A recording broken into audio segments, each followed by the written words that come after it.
Alright, today is November 14th, 2017. My name is Jason Higgins, a Ph.D. student in American History at UMass Amherst.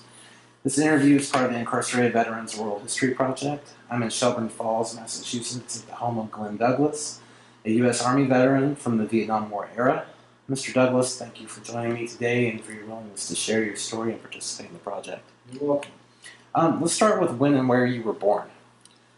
I was born in February 15th, 1950 in Mount Kisco, New York, which is Westchester County. And did you grow up there? No, that was my grandmother lived in Armonk, New York. Mount Kisco, the hospital there was the closest. I grew up in White Plains, New York, which is closer to the city, close to the Bronx. So I was really close to the Bronx and grew up in those city kind of environment. Did you have a large family? Yeah, there were 6 of us, but I was born out of wedlock. My mother had a fling with a guy, and I came out, and during that time, in 1949, it was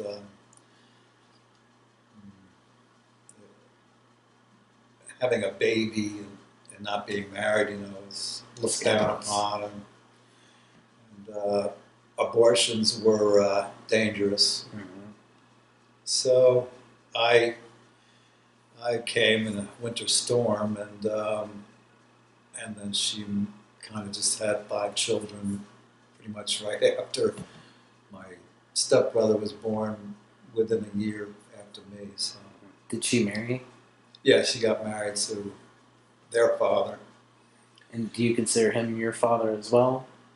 No, I was lied to for 30 years that he was my real father. Why, I could never know, because he was a pretty physical, abusing alcoholic. And, I took everything from switches, belts, fists, those kind of things as punishment, Did you get an unequal share of that punishment compared to your other siblings? No, my stepbrother that was closest to me, he got it too, so it wasn't just doled out to me. Right. But me and him, I guess, suffered the most of it. The rest of them, my stepfather went on the wagon or whatever and found Jesus at some point, and so the remaining children were spared most of that. And then he revisited it when I was in the service, unfortunately, 13 years after quitting, and so it came back in spades with them, but they were too old to really, and he was older, so he didn't go there physically. He went once, and I think my youngest stepbrother broke his jaw, so the story goes. I left at 17 to join the Army Infantry, and I really never came back. Did your mother stick it out with your stepfather? And No, that's why she told me when I was 30, she asked me they got divorced, and she asked me to drive her to see her brother in West Virginia, Beckley. And on the ride down, she let it out, by the way. Kind of, shocked me a little bit. But then it was like a big thing off my shoulders, that, wow, cool. So this guy really wasn't my father after all this stuff that went on. So I was kind of relieved in a way. And then after a while, you look back on it and you realize everybody was lying. Your grandmother and aunts and uncle, everybody was in on the lie. So then as more time went by, I got more weirded out by it. Have you reconciled those relationships? With my mother, yeah. Not so much with everyone I forgave her for whatever. And forgive me if this is too personal, but did your mother also experience abuse as well? Yeah. And you witnessed that? These are common themes that I've found in my life that it's cyclical and generational. Mm. And so she kind of had the same thing going on with not knowing or being told her stepfather was a real father. But she knew anyhow, her real father. Mm. And my job in this life, one of my biggest jobs was to stop that cycle. Mm. So when my daughters were born, they didn't have any of this. There was no physical abuse, no verbal abuse. They went to private schools. Mm. Congratulations. You know, That's such an... and to stop that whole thing, you know, the buck stops here. So, and you find, you know, they love me a lot, and so it works out. You know, it's a great thing. You got to stop the cycle. Would you consider yourself working class? Oh yeah, my first job was hoeing tomatoes. I've done migrant work in California, picking strawberries. In the trades, it was all labor type things. Painting, did masonry as a helper in masonry. Excavation work. It was all, unfortunately, you know, my stepfather's whole thing, because he was a laborer, it was all, you work hard. Right. And working hard meant physically, instead of using this, you know. And so I always was a hard worker, you know, and sweated a lot, blisters and everything. And did you work your way through school as well? what school? Like high school, junior high? No, I got kicked out of school in 10th grade. Oh, okay. For what do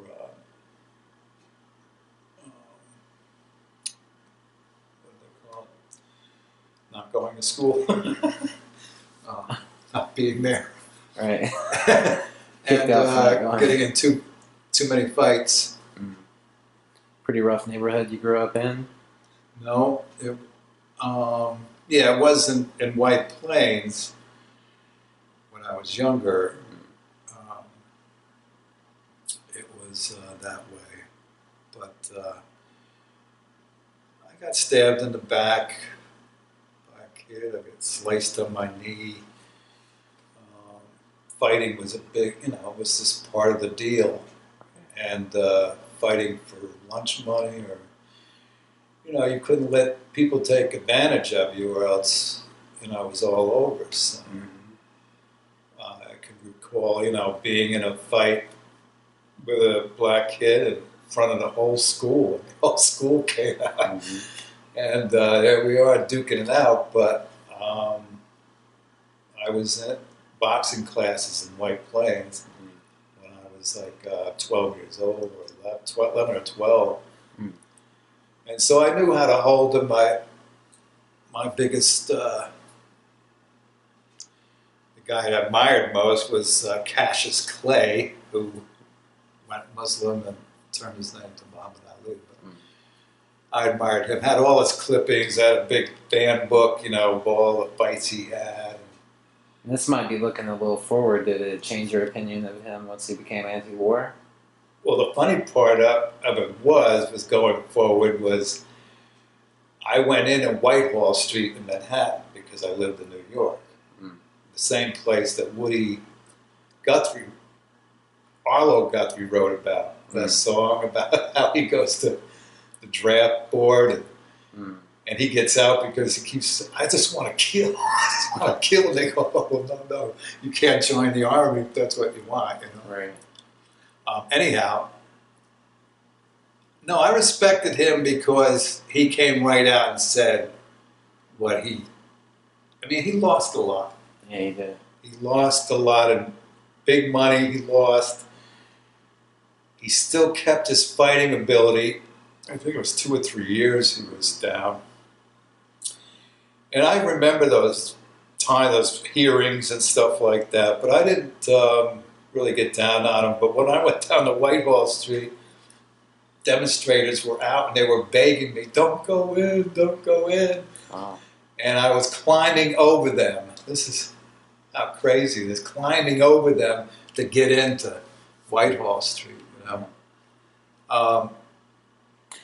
Before we get to Yeah. kind of like your path to the military, I wanted to talk about what it was like growing up in the Cold War era. Do you recall any, nuclear war drills in school? Or? We had the typical, it was bend over and Kiss your ass goodbye. rear end goodbye, but it was get under the desk. Mm-hmm. We had these wooden desks that had this big hollow thing underneath, and you could get under there, and they had those drills with us. Mm-hmm. President Kennedy getting assassinated in '63 was a big thing. Do you remember that day at all? Oh yeah. Can you Because talk my about friends, I had a Catholic friend, and we heard it in school. We were let out of school, and we were walking home. And I went over to his house, and his mother was crying in the living room. And she said, the president died, because it really hit her. Myself, I was 13, so I was kind of in my own little world, really. It affected a lot of people around me, and stuff like that. But the park they used to tell me to go play in, get out of the house, go play in the park, was inhabited by homeless World War II and Korean vets. Hmm. And one of them one day almost killed me with he tried to murder me, actually, on this bridge. They had this bridge that you could stand on, walk on, and it had railings and stuff, and you could see the Bronx River Parkway from there. You could just stand there and watch it. I was standing there watching it, and something just came over me. And I turned around, and there's this bum with a big 5-gallon glass bottle with it looked like urine in it over my head. Bang. I turned real quick, and it came down, right on the bridge. And if I would have kept staring at the parkway, I don't know what would have happened today. Wow. And then another day I was over there, and this guy yelled at me, "Get over here!" Another homeless bum.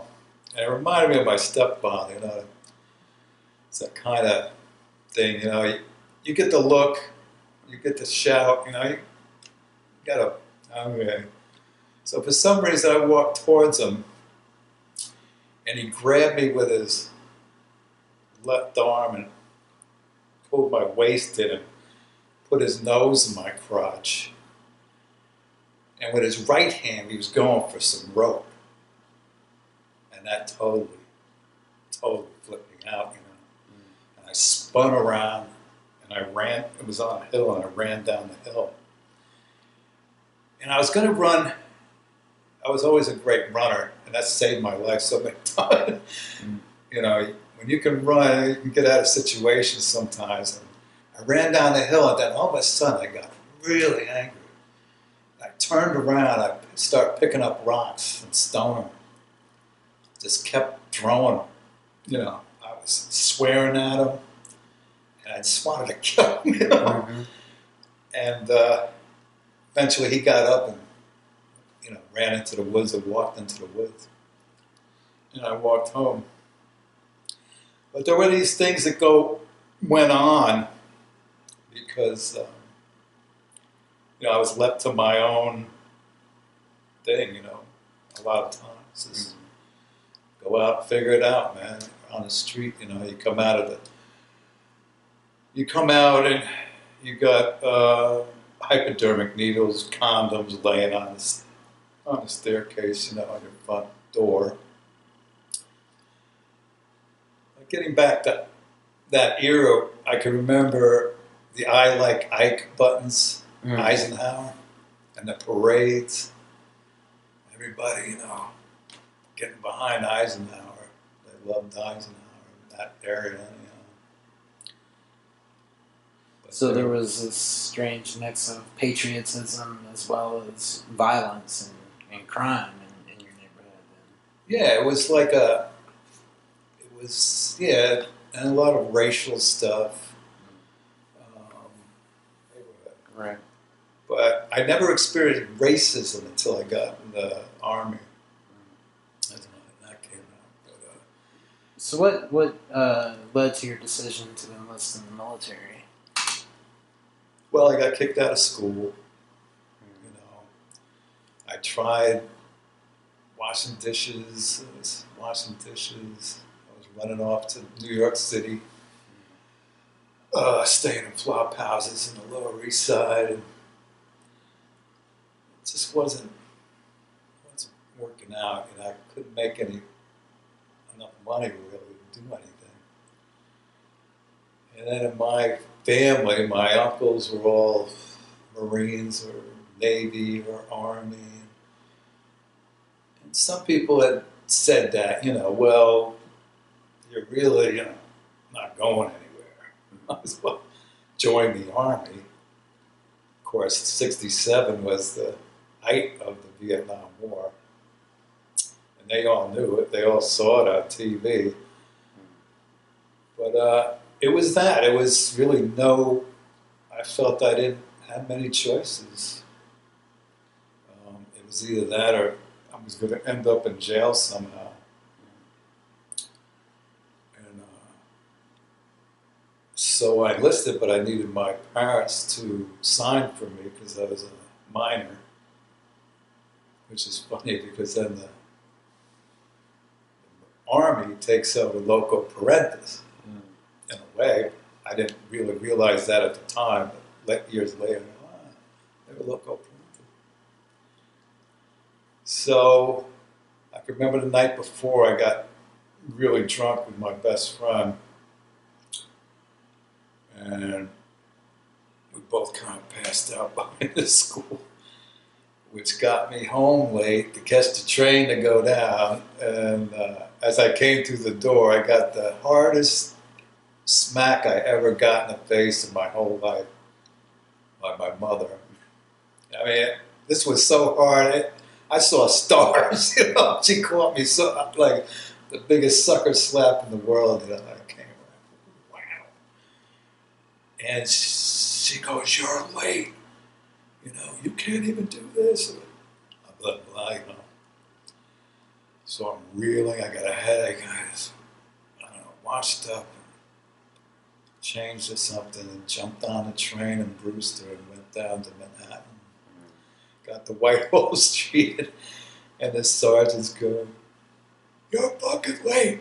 You're fucking up already, and you're not even in. You're not even in, and you're fucking up already." And I went, "Oh boy, we're up to a great start." So we were all working class, poor kids from Harlem, Bed-Stuy, Latinos from East Harlem, poor whites. And we all jumped on a plane, and after going through the physical and all that stuff, jump on a plane out of Newark to Columbia, South Carolina, and then they got a bus ready. Get on the bus going to Fort Jackson. And we get to Fort Jackson in the dark. And this drill instructor gets on the bus, it stops, and I'm just like going, wow, this is spooky stuff. This is the South, And this drill instructor gets on, he goes, "Oh, you dumb motherfuckers from New York, get the fuck off this bus. Get your asses off this fucking bus." So it started out really intense, you know, and abusive right off the get-go. And he said, you line up in attention on the tarmac and you throw all your goddamn drugs, your guns, your knives, all that bullshit, you throw it on the tarmac now, no questions asked. We start this whole thing off clean. Everything's getting thrown on the ground. I'm going, damn, man. And then the next thing, of course, was the shaving your head. And they bring you in, you know, this mass shaving. And these guys are crying. I mean, Did you have long hair at that time? no. No, long hair didn't come to me until after I got out of Stockade. But no, they were just crying. Some guys had pretty long hair, and they were just sitting there, tears coming down. It was a weird feeling. You know, it gives you that weird feeling, man. I don't know if you ever had that happen.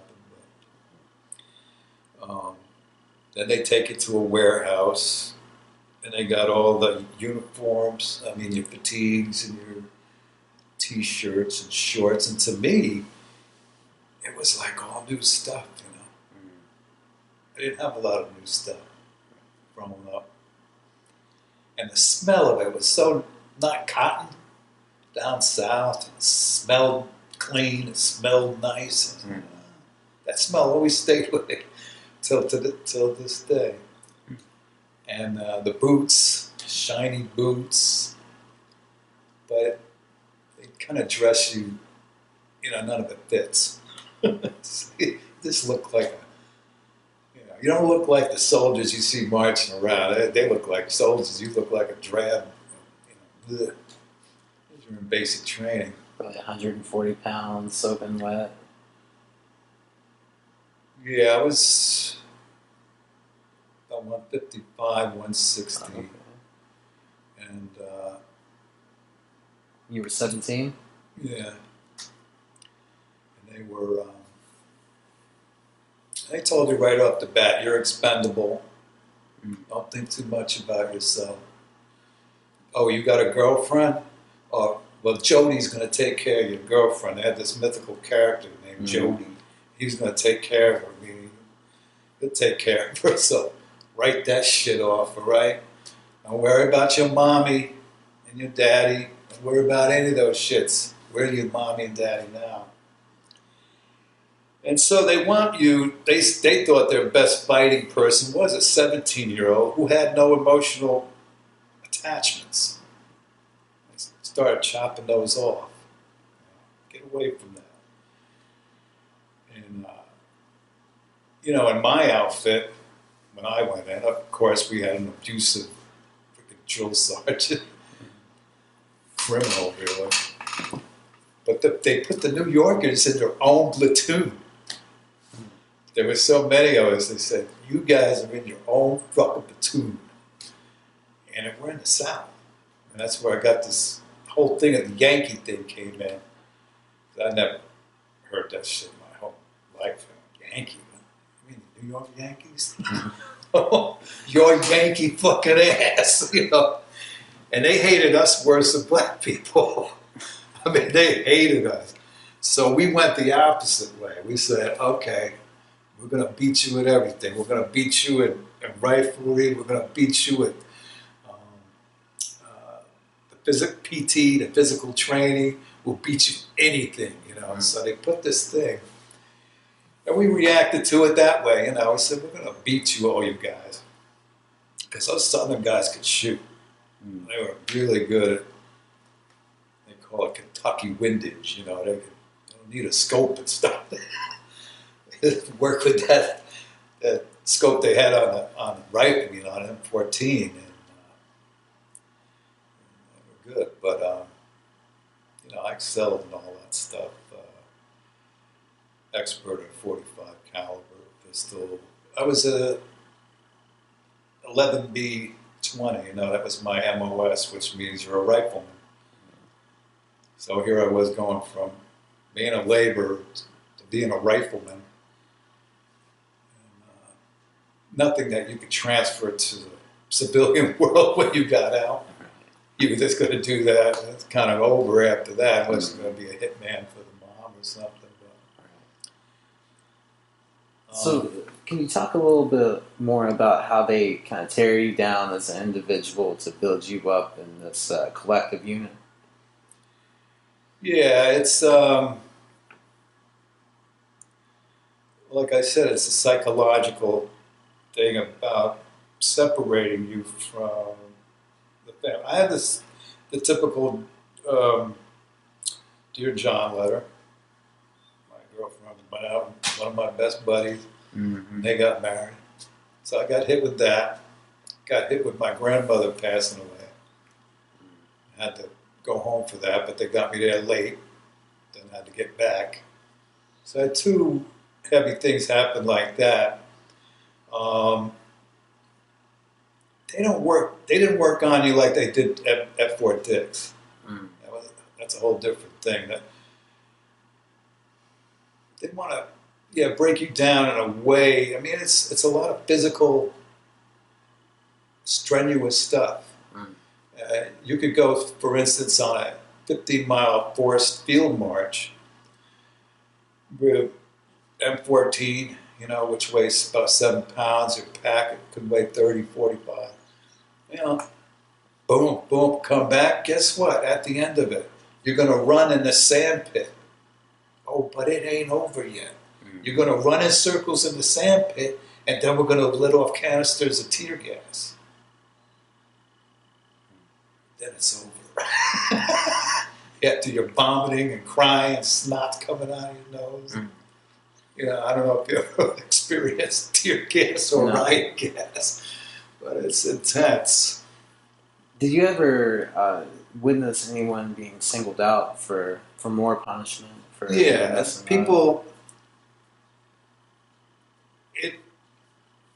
The first thing I saw was this guy taken out, and he was made to climb a tree in the middle of the company, the avenue. He was made to climb a tree, sit on this limb, and flap his arms, and scream at the top of his lungs, "I'm a shitbird," for hours. Wow. With civilians walking around and everything. The biggest thing you can be, they told you right off, is a fuck up. So I learned real quick, the way I grew up, like, don't stand out. Don't stand out, man. Be a ghost. Don't do anything, man. Don't get on the radar. Because they would do stuff like put you in formation, and standing at parade rest was done for hours. You just stood there in the hot sun. But they would play these catch-22 games with you where this drill instructor would come up as you're standing there and stand in front of you and go, "Private, you like me?" Private's Rolodex spinning. He wants to know, "No, drill sergeant." I said, "Trooper, I'm asking you again, do you like me?" And it's spinning again. "No, drill sergeant." He goes, "I'm going to ask you one more fucking time. Do you like me?" And by now he goes, "I better change it up." So he goes, "Yes, drill sergeant." And he goes, "Well, liking leads to loving, and loving leads to fucking, and you ain't fucking me." And slams him with his helmet, on his head. So you could get into these catch-22s. There's no right answer. You're going to get pounded either way. Was there a lot of what you might describe as like homophobia in some of that language? Or some of that abuse even? We had this drill instructor that was, like I said, a criminal. And he was the lead drill instructor of the platoon. And he took us out one night. Well, first he took this one guy, and they put honey and stuff on him, tied him to a pole with this light coming down. So all the bugs and stuff went to him.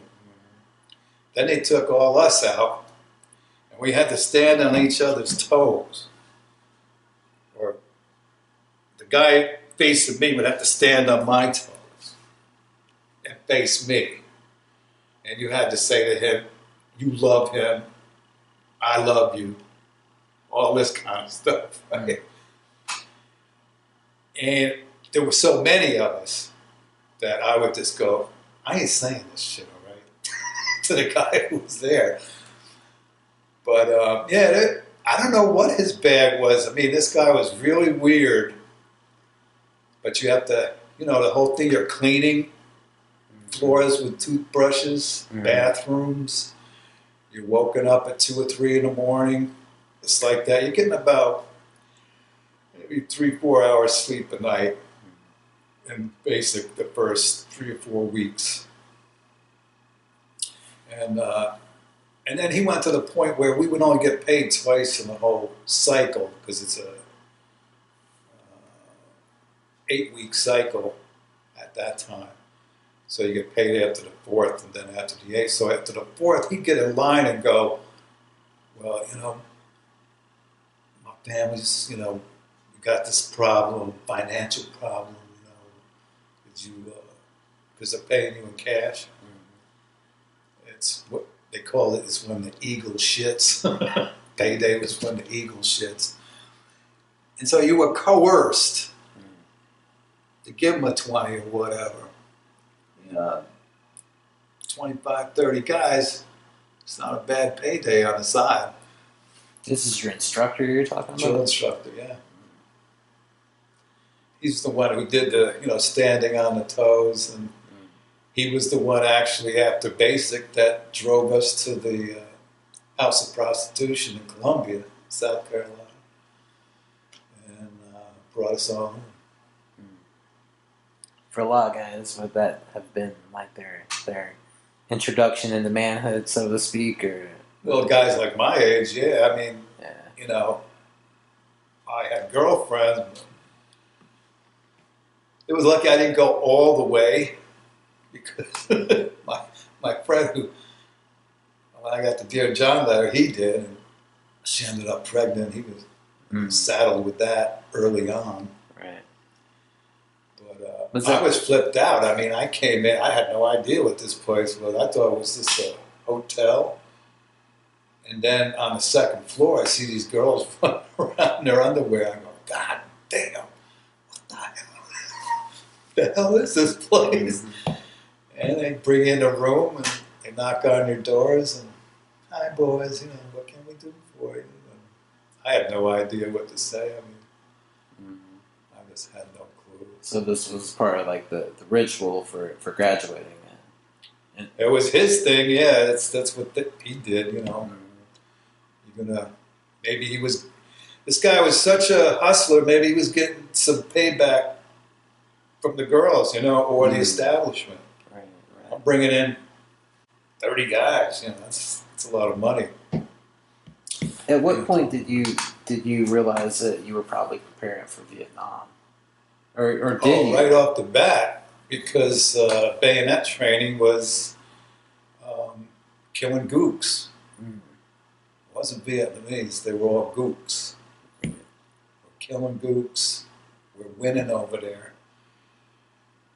They bring us into big halls and have projectors, and on it was Indochina. China's red, and North Vietnam's red, and then they were saying the red's going to come down. The South Vietnam, the Laos, Cambodia, Thailand, it's going to move all the way to India and keep on trucking. That was their domino theory. Yeah, their whole psychological thing to get us indoctrinated to accept it. But the derogatory terms that's what they do. You have to demean the enemy so you have no respect for it, or so you can actually kill somebody. They're gooks. They're not people. And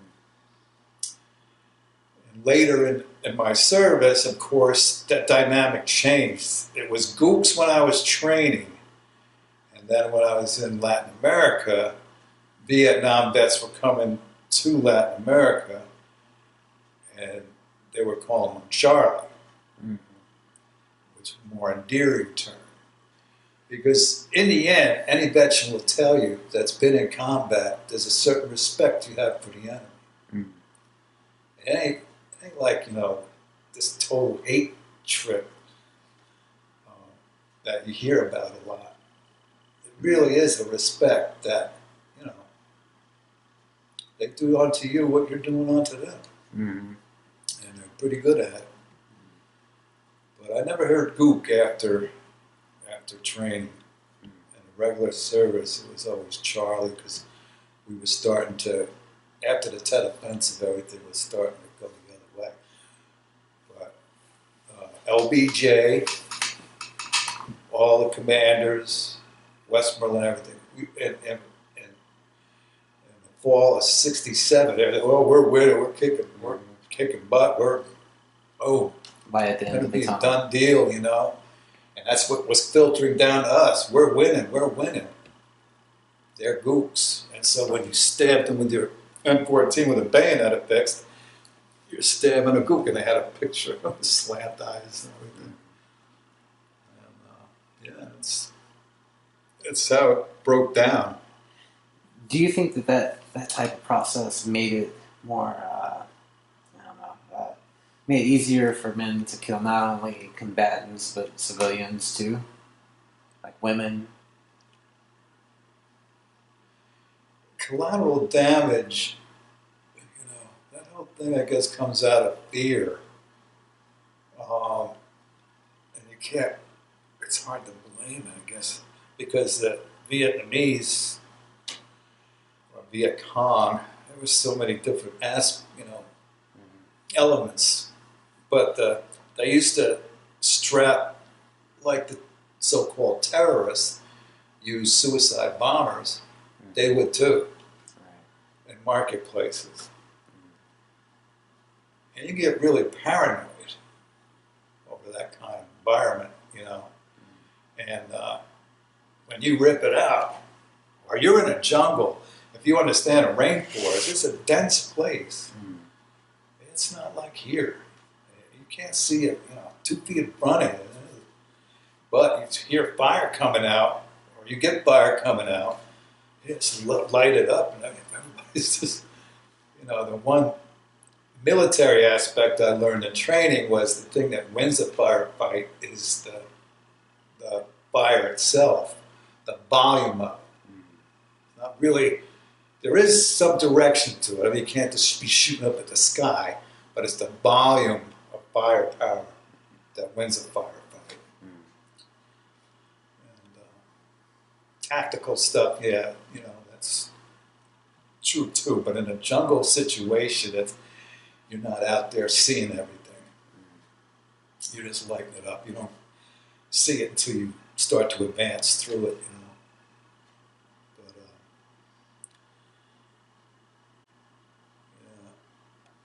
So going back to your graduation, you celebrated that with one of the only things I graduated was basic training. Oh. So I would imagine that came with a sense of pride. There is, because you're always threatened with recycle. We will recycle your ass. If you don't pass this, you don't pass that, you're going to go through this all over again. And that was something you didn't want any part of. Right. That was enough for me. Like, okay, I get the deal. I got to pass these tests, these physical tests, and make the grade. Because I'm not doing this again. I tell you that. Did your family attend your graduation? No. Did they? I mean, but they overall supported your decision to go into the military. I know that you said that. Well, years later, I looked at that. Yeah, you're signing your kid in during a war. After I had children. Right. It never entered my head. Like if I had a son, or I have daughters now, they were in too. I would never sign them into a war. It just wouldn't happen. So I didn't. they knew my stepfather was a Navy guy, and so it was that. But no, they wanted me gone. So I was posing a lot of problems. Sorry to step back on this, but did you ever hear about war from your family members? These guys who had been in the military, did you ever talk to them about war or combat? Yeah, my uncle was with the Marines in Korea at that reservoir. He was, Sure. and they were dogged. There was something about this unit where the night guard or something went to sleep. Can't imagine it being Marines. Might have been some other unit in over there where they went to sleep, and these Koreans got in and sliced all their throats in their sleep. I was told that story because he always slept under his bed. My uncle. And it was something about, for some reason, a couple guys did that, and they got passed. They didn't get killed. Wow. But he was kind of different, you know. My stepfather serviced, he was in the South Pacific Theater, or the Pacific Theater, and he was a mechanic on planes on aircraft carriers when they came in. So that's a pretty esteemed job because they depend on you to make sure that thing's cranking right. And he doesn't. A large part of his alcoholism came from that. There was a lot of stuff going on in the Pacific Theater. But he didn't talk about it, which is a common thing among a lot of combat vets. They just don't talk about a lot of it. What's the point? Did you drink as well in the military? Did you drink alcohol in the military? Yeah, well, that's another thing in basic. You can drink at 17 at the beer hall. It's lower in alcohol content. And, well, I was turned on to everything in the military. I was turned on to drugs, all kinds of drugs, alcohol, the whole 9 yards. It's a pretty, being in the Army infantry is, if you're involved in something, you know, it's chaotic and you're psyched out and going crazy, but 90-something% of it, you're bored out of your brains. You're just cleaning weapons, or sitting around the barracks and doing stupid stuff. So it tends to, well, let's go into town. And, an army base or whatever generates prostitution. I don't care if you're in the Philippines or you're in Germany or you're in some South Carolina. Or, I don't know if they got a fort in Arkansas. But outside, that's what it generates. Pawn shops, liquor stores, prostitution, drug stuff, dealings. That's what happens.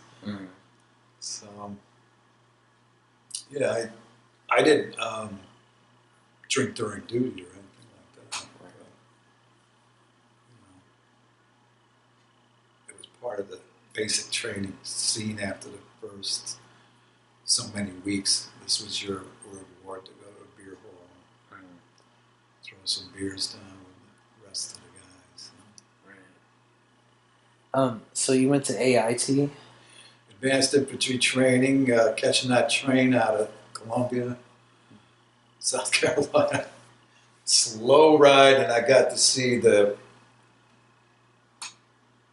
black side of the South that I never experienced before. You know, little kids running around with just their underwear on, women in cotton dresses with no shoes, these little shacks that were, I guess, on these big places, plantations or whatever they call them. But I never saw that before. You know, growing up with a lot of African Americans and stuff in New York, you know, we never saw poverty like that. Mm. People had sneakers and clothes and stuff. But there, you know, being on a train, just looking at that, it was like the train tracks are right close to where they live. It's all dirt. I don't know if there was a door on this one place, but it really opened up my eyes, you know, taking this slow train out of the South. And they sent me to advanced infantry training in Fort Dix, which was more infantry training, but it's, of course, in a different environment. And your courses get more focused on tactical stuff and compass training, learning how to get around in the woods and stuff like that. Using more weapons, you know, M60 machine guns, grenade launchers, recoilless rifles, grenades, everything that, well, we had grenades in basic too, and that there were situations in basic that people died in.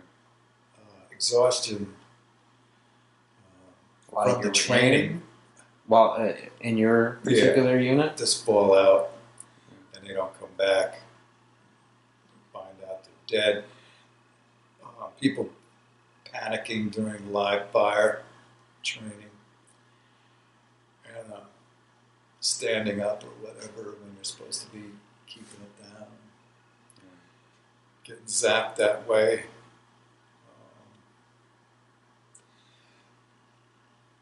Yeah, I mean, it's all training. It should be mimicking as much as possible what you're really going to go through. And we had chlorine gas training, for instance. You go into this building, the doors open up, and there's these steps painted on the cement floor that go in a circle and then go to gas man. You're supposed to walk in, the place is filled with chlorine gas.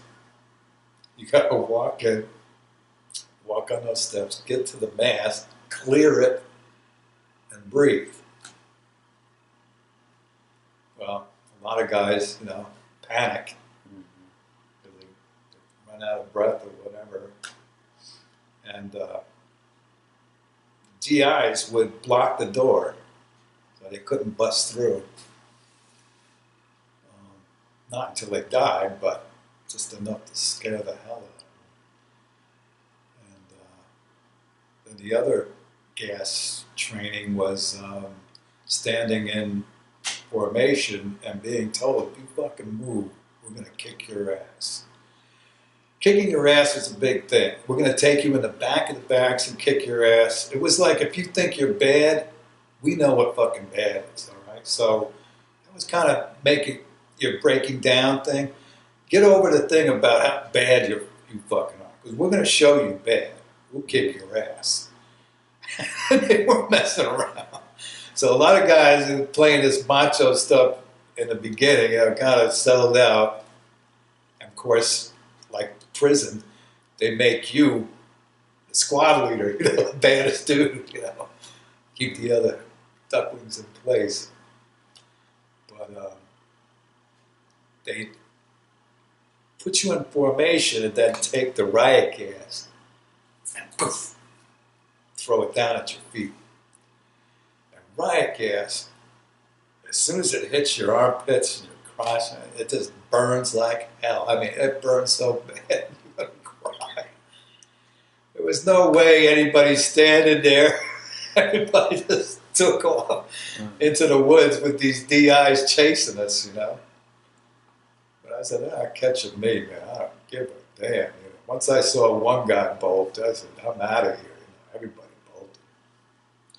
But that's how training is. You know, it wants to mimic as much as possible battlefield, you know, combat conditions. So live fire is one of those kind of things. When you're out there, you're not going to be shooting blanks. And so then you went to Latin America to do more training? I got bronchial pneumonia at Fort Dix. We were out one night doing a night patrol training kind of thing, and our great squad leader brought us over this water. Must have been a pond or a river or something, man. Boom! We break through. And I went up to my neck. A number of us did. So you're out there with all this equipment and gear, and boom, you go into that. And you got 7 miles to walk back to the thing. It's freezing out. And the next morning I wake up, I'm raging. You know, I got 105 or something. I'm like, they rushed me to the hospital on Fort Dix. And, you know, I had the oxygen tent, some priest or something walking around, you know, and my parents had to be called because I was on the brink. But I missed the troop movement, and I missed graduation because it was so close to it. And so I recovered, and then they just said, you're going to Latin America. And I got winter gear on because I'm in Fort Dix in the winter. And I get out to the airport down there in Panama City, man. It was like, you know, I go, why didn't anybody tell me? It's 100-something degrees here, and you know, rainforest. Oh God, I was just tearing this stuff off. You know, I don't care about being, you know, in the Army. You always have to be, you know, everything has to be just right.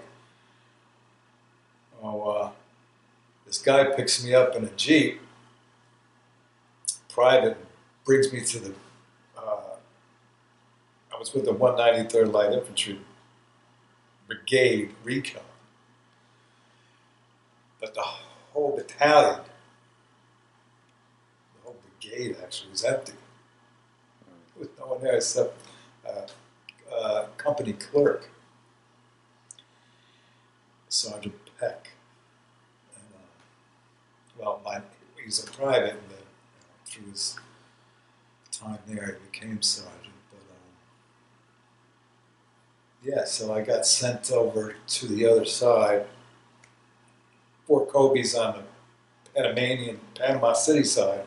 I got sent to Cologne, the Pacific side, and that's where Fort Sherman, the Green Beret Special Forces Jungle Warfare School, was located. And I was TDY. TDY? Yeah, it's training. Temporary duty. Temporary duty assigned at the school and trained with them. Trained, not with them, trained Navy SEALs, Marine Recon, Air Force Commandos, Army Rangers, National Guard from the States. At the time, National Guard were like Boy Scouts to us. Weekend warrior type people. And we were also training right-wing people from right-wing dictatorships. Training them, like Somoza's people in Nicaragua, or the Shah of Iran's people in Iran, or African, you know, people from Africa. They we'd all come to this jungle school because there was this thing about counterinsurgency and this left wing again because of the communist thing. It was this communist thing that we were fighting worldwide. Mm-hmm. The group of Green Berets I was with were the 5th Special Forces in Nam. And they changed to the 7th or something like that in Panama, but they were still the 5th. The best of the best. Mm-hmm. And they trained the Bolivian soldiers on how to capture Che Guevara.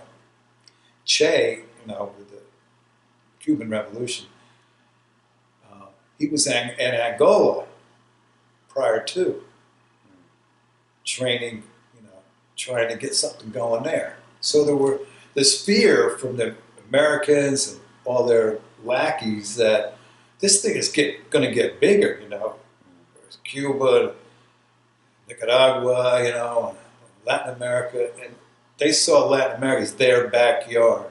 That stuff ain't going on here.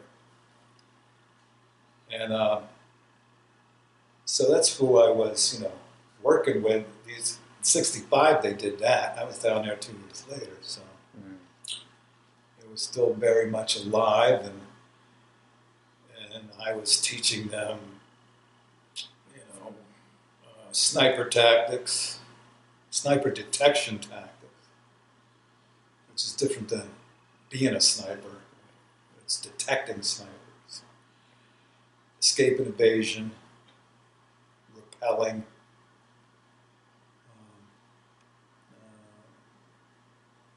survival stuff of getting through over waterways, over rivers and stuff without being on top of the water. Or you see, so that's a thing where you put everything basically in a poncho, and you see the poncho going across, but you don't see any bodies. Your weapons or everything are in there. All kinds of different stuff, tactical stuff, night tactics, night ambushes, all this good stuff. That's what I was doing. I loved it, and did very well. Got E4, went specialist 4th class down there. Got a GED.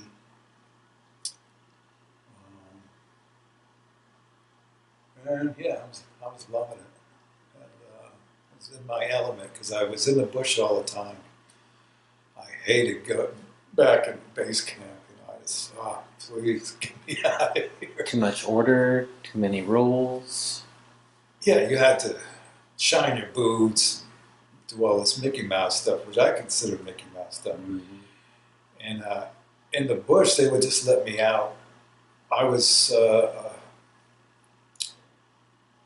lone wolf, I was like, because on escape and evasion, I'd be working by myself, with no walkie-talkies, none of that stuff. I'd just be out there myself, and when some of these students were messing up, all of a sudden I come out of nowhere, zap them. I zapped them pretty hard too, because all these people, except for the foreigners, all the American soldiers were going to Nam. That's why they were taking this training. Right. It was a hell of a lot better than going just through basic in the States and going over, a lot of tons of draftees did. Their training was in Nam, That's when they got trained. But, how do you think you got that assignment as opposed to going to Vietnam? It's just the Army. It's like, why'd they send me to Fort Dix? Why'd they send me to Latin America? Why'd they send me over to that side of the canal? It's just a machine that kind of just churns. Right. It has no, to me, I could never figure it out. It has no rhyme or reason to me. it's just this thing that just goes on its own, and you get orders come down. Mm. You know, why did I get orders from there to Fort Hood, Texas, to a mechanized unit? I've been an infantry. I've been trained. I've been trained more than anybody's been trained. Right. Like over 2 years training. Mm. And now for my last stint, I only had,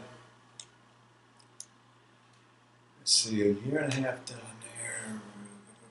I had about a year, I guess, to go. And my thing was to go to Nam. So you wanted to go with Nam? Yeah. After all that America. training. But all the guys that came back to Nam were telling me over and over, Glenn, you don't want to go there, man. I'm telling you, man, you don't want to go. It ain't what you think it is, man. It's bad. It's, you know, it's you're not getting supported. The Army's breaking down, you know. There's no real support there for a lot of stuff, you know. And all the veterans were telling me that's the last place you wanted to go. So I said, you know what? What I'll do is, I had not taken a leave in a year and a half down there. I took a 2-week in-country leave to walk on the beach to Colombia, which was a whole other story of stuff. But I didn't go home. So I figured, let me take, because when you transfer, you generally get a leave. Mm-hmm. So I said, let me get a leave now. I'll go to Fort Hood, and I'll transfer from there to Nam. And that wasn't going to happen.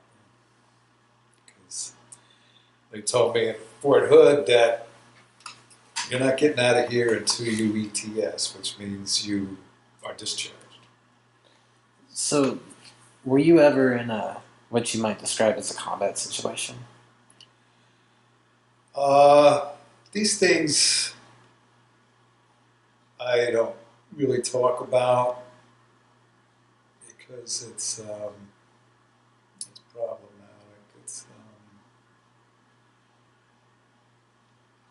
It's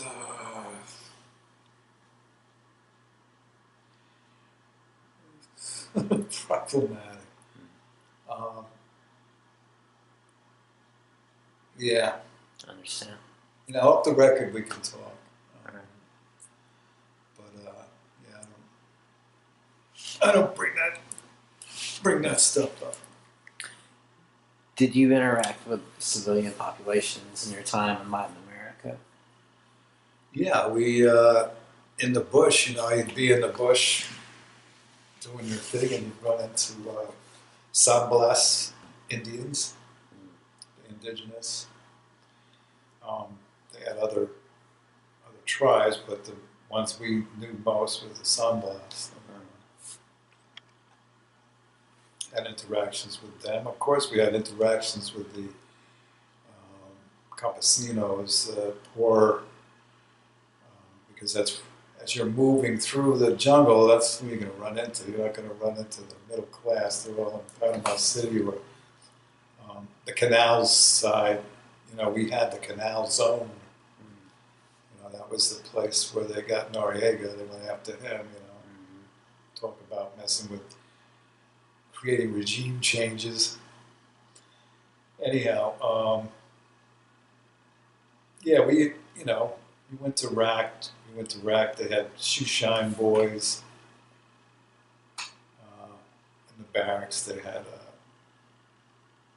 San Blas Indians standing there selling you packs of marijuana, cigarettes, joints rolled in cigarette packs.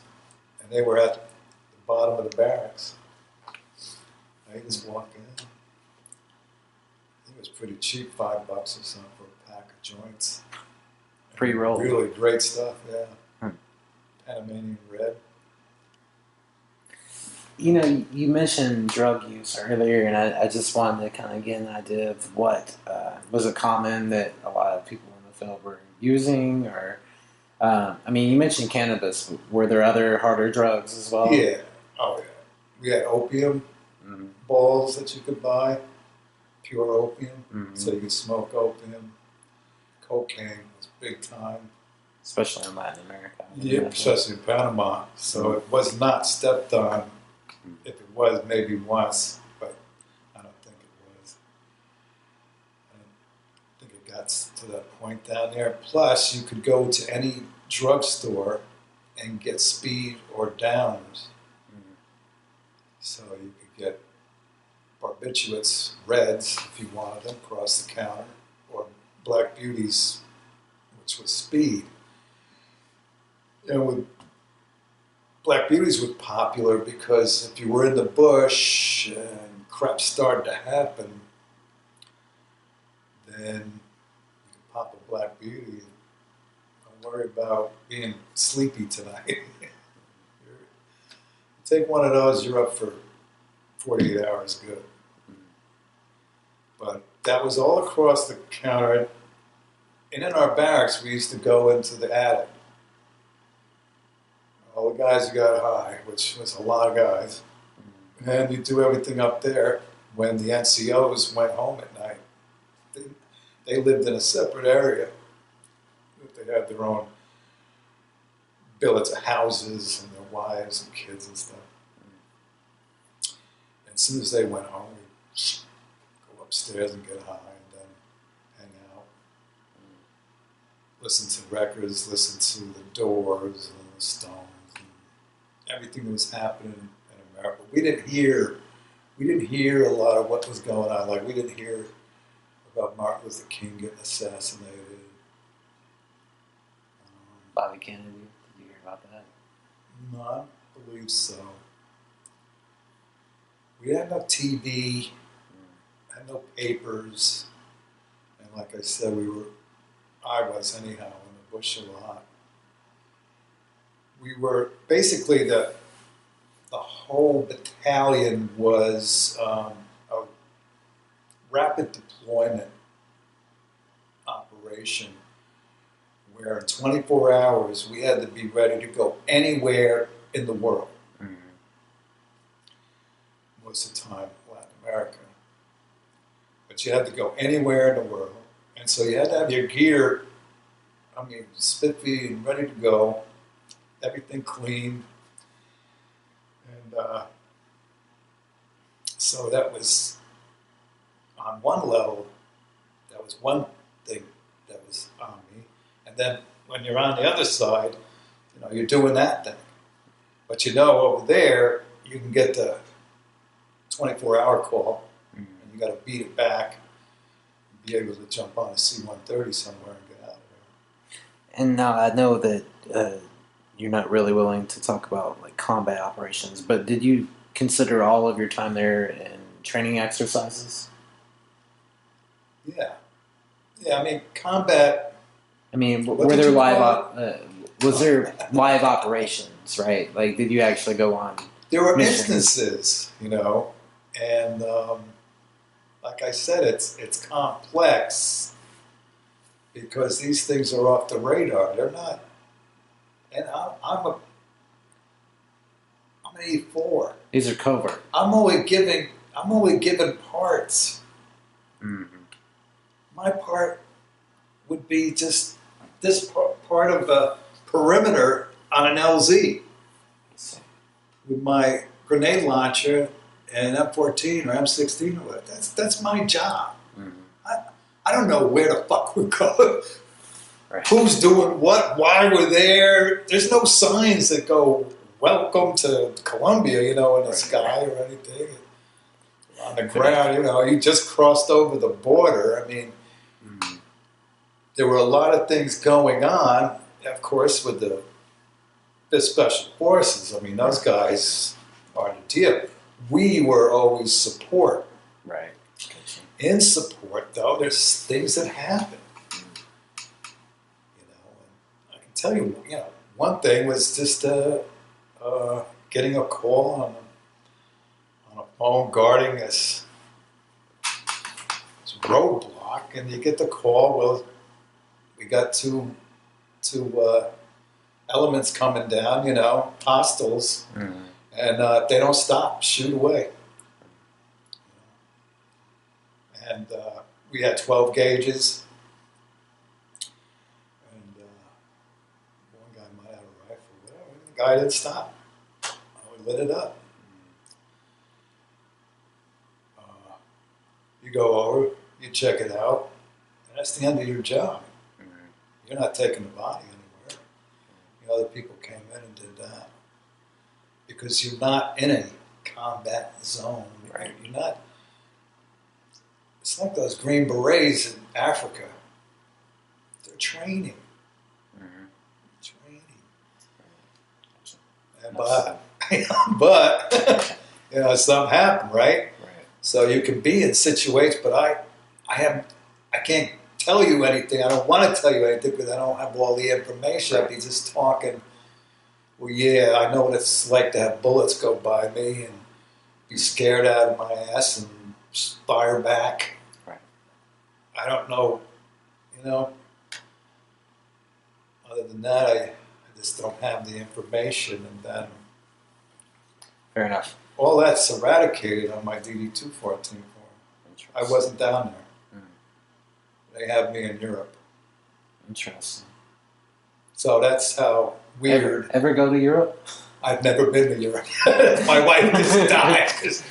She's part Italian. She's been to Italy and stuff. I've never been to Europe. I couldn't tell you anything about Europe, but I could bring you all through Panama and other areas. So I mean, that's how it works. So even if I did say anything, right, it don't mean anything. I mean, hey, he's lying because that's not what it says on his discharge. Right. Yeah, I didn't mean to go back down that hole.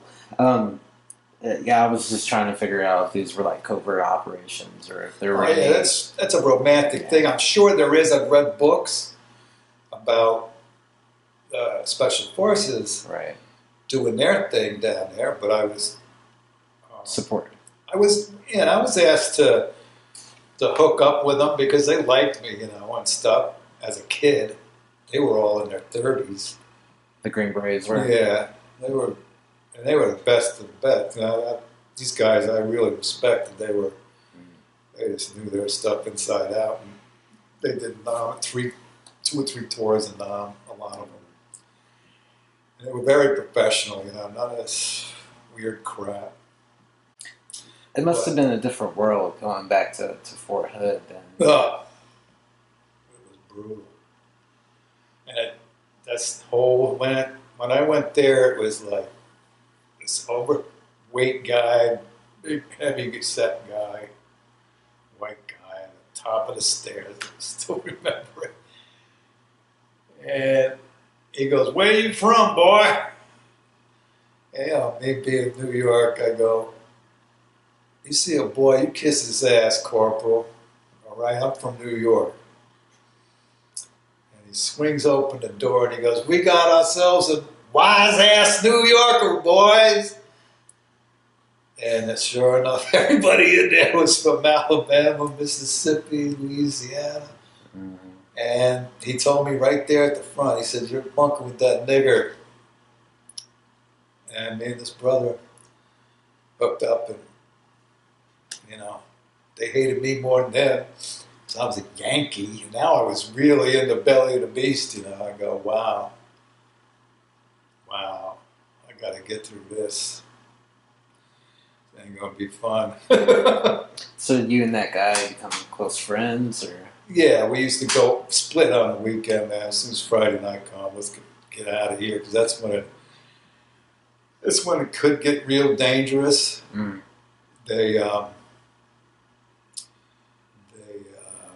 NCOs go home, and then that's when they want to beat your ass. They wanted to beat my ass real bad. I let them know. I go, "Well, you can go that way," but I went right down to Killeen, Texas, the town that's outside of Fort Hood, and got a 45, got a pawn shop, gun shop. I said, "Well, you can go that way, but I wouldn't if I were you." So to avoid all that stuff, we used to go into Houston and stuff. And just hang out, go to clubs, and then come back. And then the dynamics of the barracks can change. You know, people are getting discharged, or newer people are coming in. So that's how I initially came into it. And then within a couple months, more Northerners were coming in, more blacks were coming in. And so the dynamic had died down and shifted where they were the minority now. It was funny to see how they acted when they were outnumbered. And I always kept that in my head that I never met a racist one-on-one. It was always when numbers, 2 or 3 guys, you know, when they're going to do their thing and they get brave enough. I never met one really one-on-one, you know. Yeah, it turned around, you know, and then I went to volunteer to go to Nam to my company commander, and he told me that. No, you don't get out of here until you ETA. You don't. His direct words was, "You don't leave here until we shit you out." And I go, "Oh, that sounds great." That's a great little thing you got going here. But if you bring up anything, you never snitched on people. Like I never told them, well, you know what you got going on up there? You know, that these Southern boys, you know, they want to kick my ass because I'm from the North. No, you don't want to go there, you know. You never do that. You just deal with it somehow because it can get even weirder by going there. They can, like, mess with you. Where they put you and what they make you do every day, that kind of regard. So, you know, I sucked it up month after month. Then I got in with hippies in the Army kind of guys that were from Texas, but they were really hippies with the short hair, you know. They did psychedelics. That's when acid came in, and peyote. And then I just started having this feeling I was in this trap. And all the long hairs and the music, I was just getting exposed to all this stuff that had been going on since I left. Almost 2 years, it was a big difference. Everybody was smoking pot, and they were free, you know? They were free to do what they wanted. They had nice looking girlfriends and girls and stuff. And I'm going, man, what did I do? And I really was attracted to that freedom and stuff. I really wanted that. Couldn't go do what I wanted to do. And then on top of that, they were saying, well, because you had riot control training in Panama, because Panama was not an unhostile place to be. They didn't want us there. But their dictator gave us the okay, and because the canal zone was ours, you know, we forced our way in. And, you know, well, now I'm, you know, up there, and I got only 5 months to go. And before I ETS, and they started saying, well, because you've had this training, we're going to activate you on the next time there's any kind of disturbance, racial in the cities or whatever. When I went in, Detroit was burning in '67. Watts and a lot of black communities were just fed up with a lot of stuff. And so now they're telling me, you can't go to Nam, but we're going to make, you know, put a M14 in your hand with a bayonet and stick some black kid. No, not into that. This is my head going in. So they gave us the alert. We can be activated to do this. Jump on a plane in Texas and go somewhere. And that's when I decided, I'm out of here. And my wife to this day goes, I can't believe we just had 5 months left and we couldn't do it. And I was young. I thought it was all about me. It wasn't. It's not about me. It's about what they want you to do. But people on the outside don't understand what's going on. It was like a really violent, nasty place to be in. Well, that happened, and then I made the really mistake or the choice to go, AWOL, absent without leave. I had met some kids from University of Houston, and I went down with them, and because of the anti-war settlement during that time, they took me in, because I was a GI AWOL. And I got involved with them. Some park and some trees were going to be cut down by the university to expand the university, and these kids were saying, "No, you're not cutting those trees." And they climbed in the trees and occupied the place, and it was really popping for a number of weeks, and I was right in there with them, going to the demos, occupying it, eating a lot of mescaline, having fun, smoking pot and everything, and living this life of, for this moment, and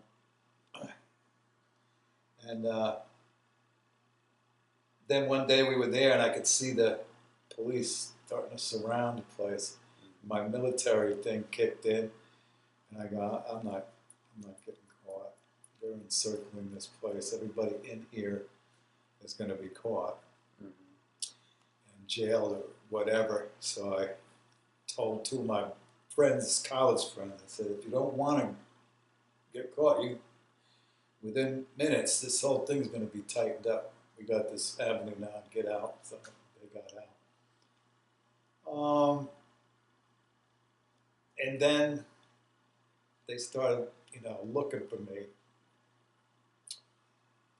And I don't know what. I mean, I was hanging around, going to groups like John Brown Revolutionary League, Black Panthers. I was going to meetings that they were holding at Houston, University of Houston. And I was starting to see that, wow, there's a whole different political world out there now that really I wasn't exposed to when I went in. And now it's full tilt boogie, Like, for instance, Jane Fonda was at a coffee house in Killeen, Texas, outside of Fort Hood. I never got to meet her or even hang out at that coffee house. But things were starting to change, and but it got old. Being AWOL, and you don't have a job, and you can only kind of live on this support system from students so long, and it just got really old for me. So we went to the Mardi Gras. Me and a bunch of friends and an old BMW van.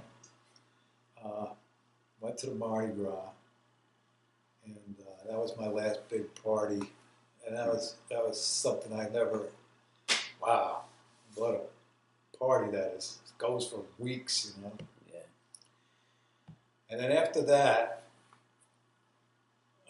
I I decided to turn myself in Morgan City, Louisiana, which is outside of New Orleans. And they didn't know what to do with me. I didn't even know why I did that. One thing that really stuck out, though, I met this girl. We partied together in Mardi Gras, and I was staying with her. And we went to a movie the night before I turned myself in. And the movie was called Easy Rider. And it really really hit me hard because they're in there and they're smoking some pot, Jack Nicholson, Peter Fonda, and another guy. And, these guys, the people in front of me go, "What's that shit they're smoking?" One woman goes, "It's heroin. They're smoking heroin. That's what they're doing."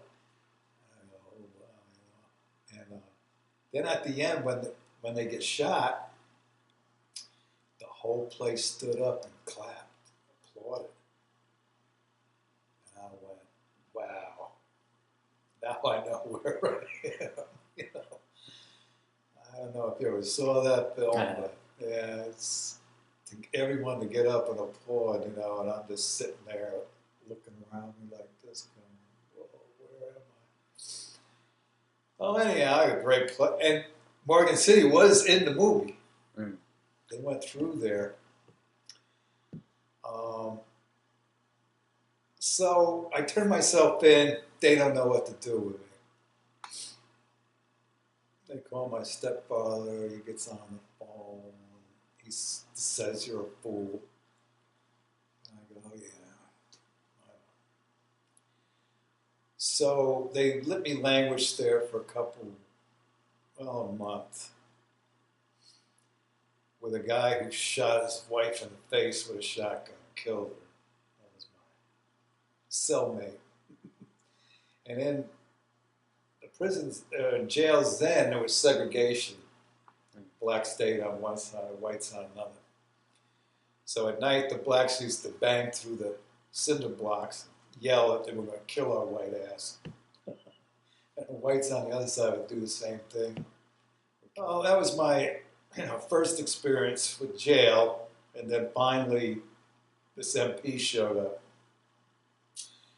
and said, "All right, the guards come, they let me out. He just got to do this body check on me, anal stuff.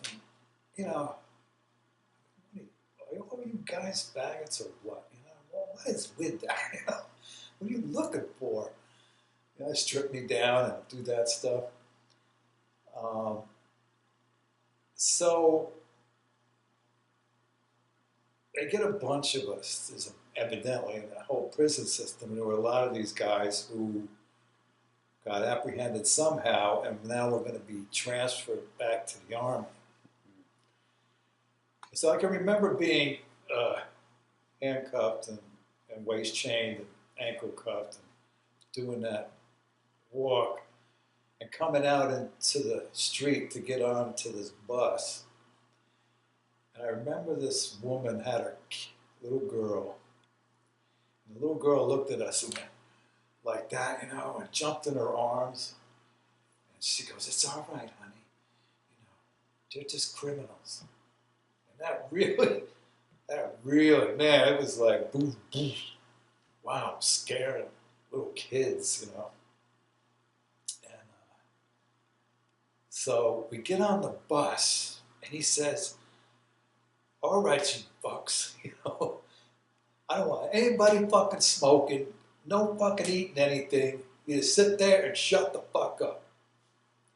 So I sit down, and they take off a lot of stuff, the ornaments, and they hook us up wrist to wrist with one handcuff. And they hook me up to this brother. And the first thing he does is open up a pack of cigarettes. And I go, "Dude, didn't you hear this guy?" I don't give a fuck, man. Oh, shit. And so as soon as he lit up, the MPs checked him out. I said, "What the fuck? What the fuck did I tell you?" So he unhooks him from me, brings him into the aisle, and makes him lay on the floor. And for the rest of the trip, which was hours from Morgan City to Fort Polk, he's got his foot up on his head while he's in the seat. The guy's in the aisle, he's got his foot on his head. So he's made to lay on his stomach with his chin like that. And his his hands are handcuffed to the back of him. And we had left just before lunch. And we were all hungry. And it said, you people ain't getting fed until you get to Fort Polk. But about 3/4 of the way there, the bus stops in front of a hot dog stand. And the MPs and the driver get out and go have hot dogs right in front of us. We're just sitting there. And guys are starting to yell, you know, they're hungry too, blah, blah, blah. And they just said, fuck you, shut the fuck up. Took their time, then they got back on and we took off. So we come into Fort Polk, we're supposed to come into the Stockade. But when we get there, there's mattresses burning from the windows. Guys are leaning out the windows, Stockade, and they got mattresses burning.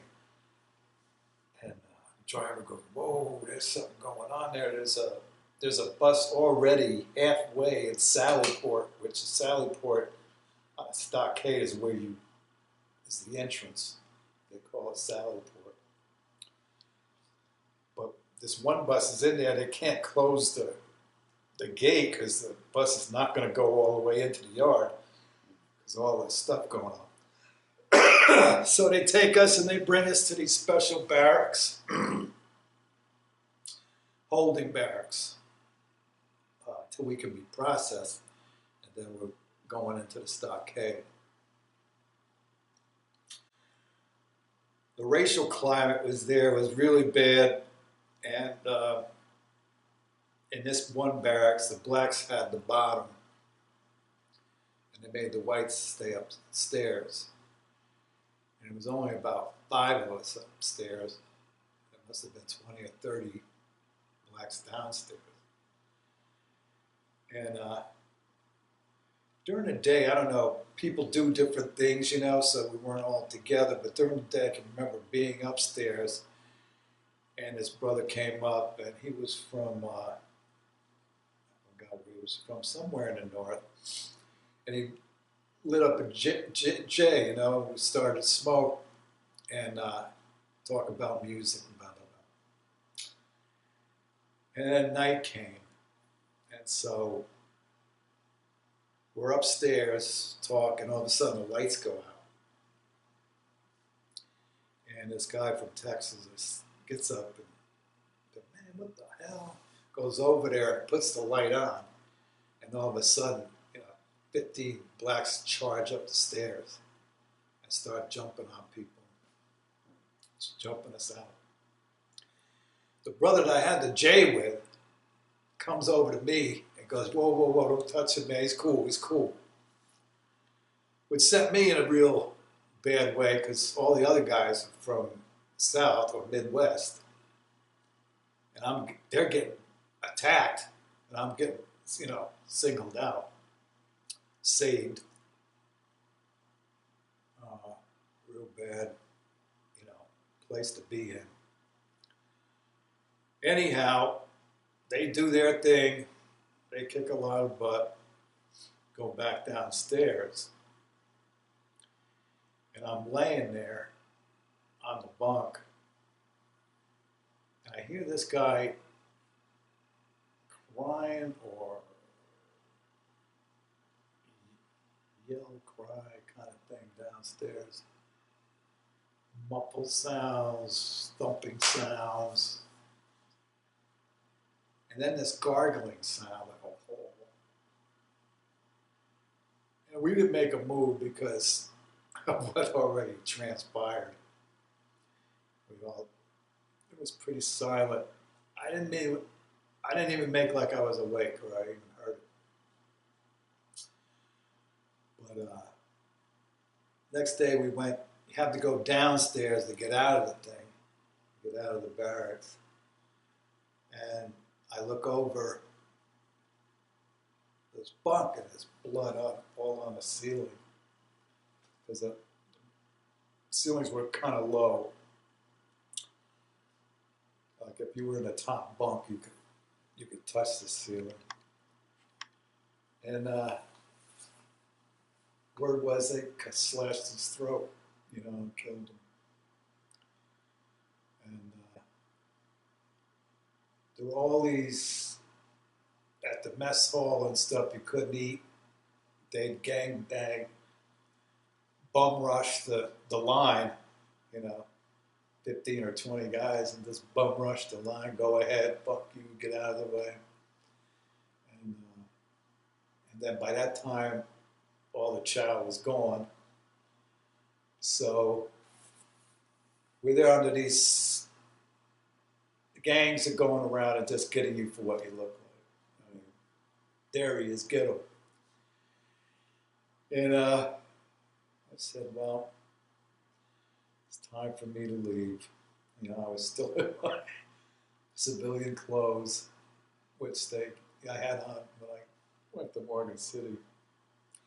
And I got on the road. I used my escape and evasion things, got off the fort, which is not easy at Fort Polk. Even though you're not in the stockade, it's still a secure area. But I knew a lot of stuff. So I got out, hitchhiked, got a ride. I said, let me get out of Louisiana. Let me set that goal. And I got to San Antonio, Texas, where I stopped. And then I turned myself into Fort Sam Houston in San Antonio because I was hungry and a number of things. So I'm in there, and this guy, when I was at Fort Hood, Texas, this guy,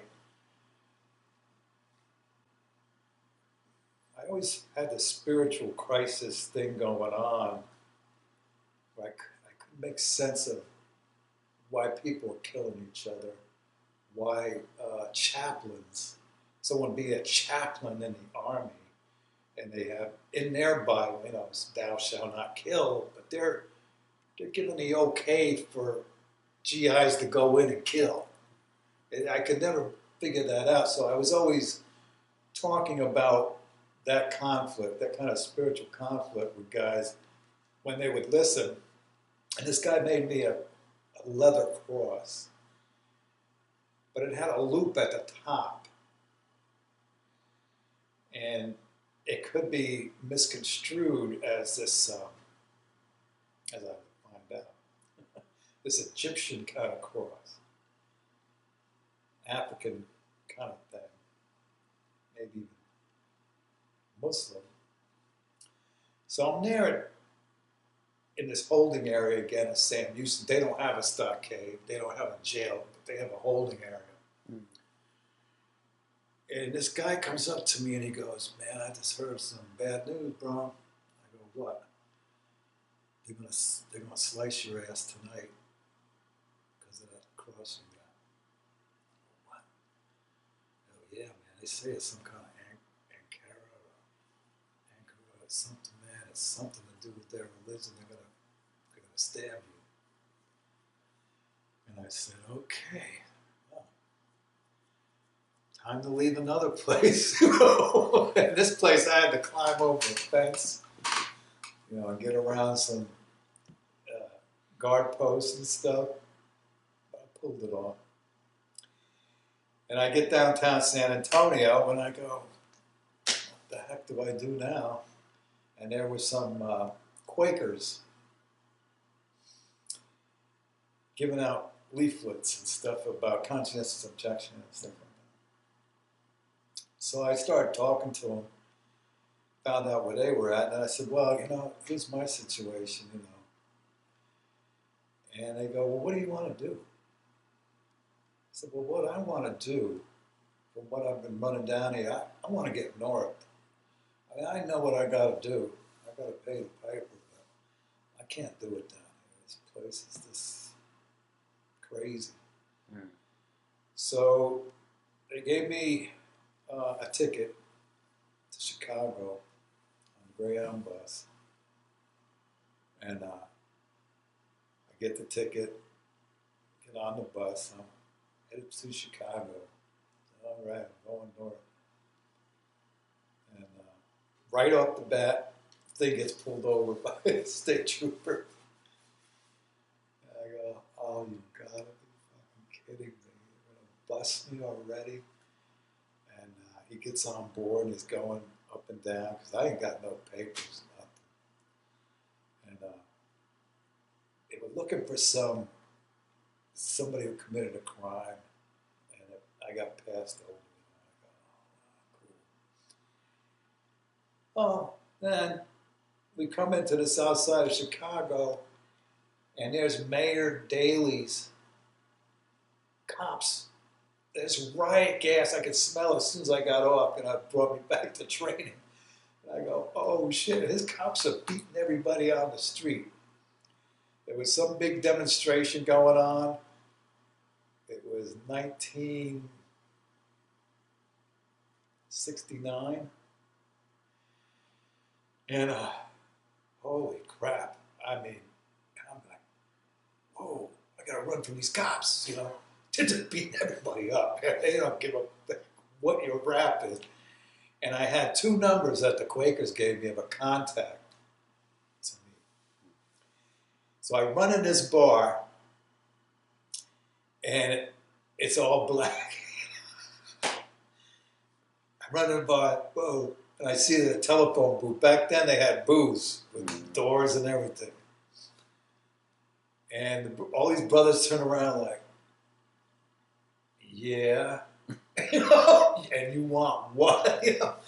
And I just saw the booth and I just made a beeline for the booth, you know. Took out my chain, ding, ding, ding. They called the number, you know, and this guy answers and he goes, yeah. They told me I'll be right down to get you. I told them where I was. This big redhead guy comes in. He's got a bandage on his head, blood on the bandage. He's got a Marine fatigue jacket on. He's a big ex-Marine. And he just grabs me and goes, we got to get the fuck out of here. You know, this black place. And he brings me up to his apartment. I think it was the same time on the south side that the Black Panther, Fred Hampton, was murdered. The whole place was just one big shit show, you know. It was just all over the place. He goes, man, you couldn't have gotten here at a worse time, you know. This demonstration, you can look up in the history books. It was SDS, Students for a Democratic Society. The white radicals, they were really the driving force, and you had the Black Panthers doing their thing in Chicago.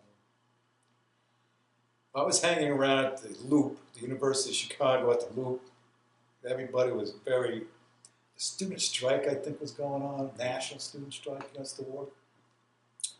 All this stuff was going on. So this guy hooked me up with ID, fake driver's license, and got me a ticket at O'Hare to Newark. And I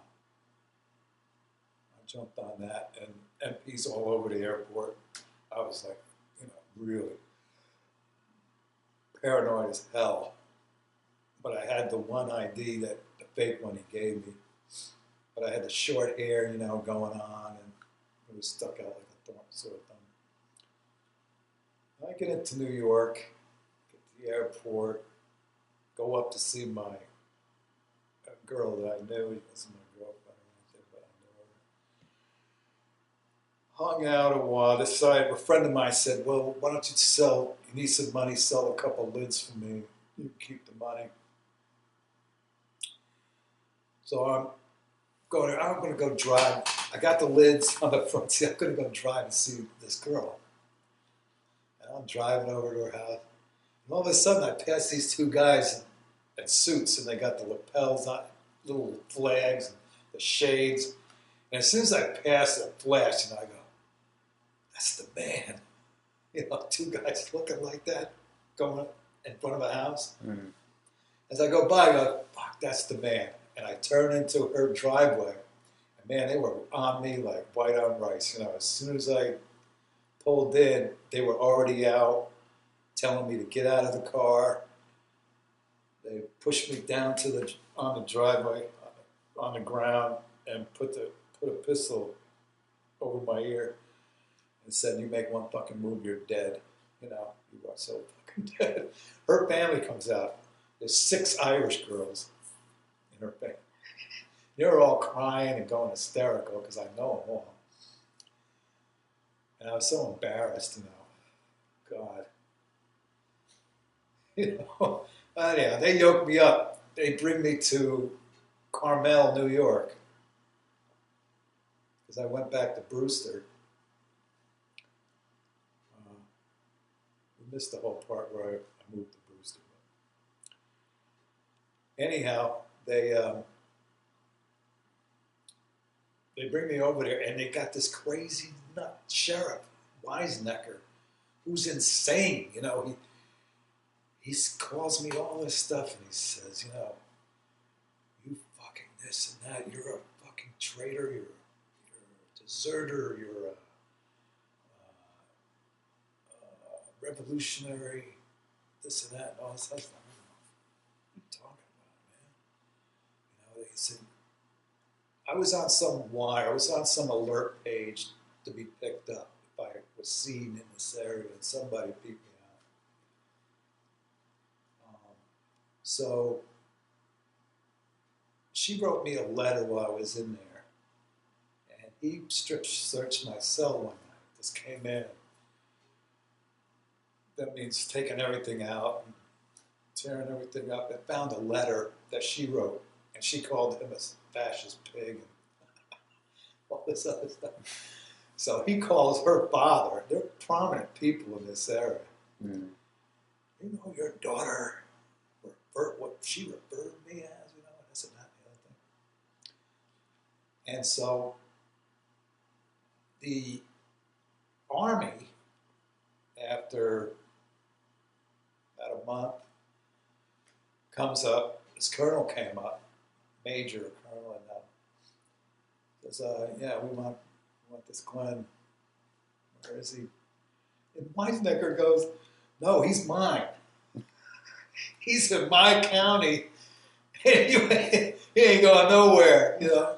What are you gonna do? You just hold me here forever?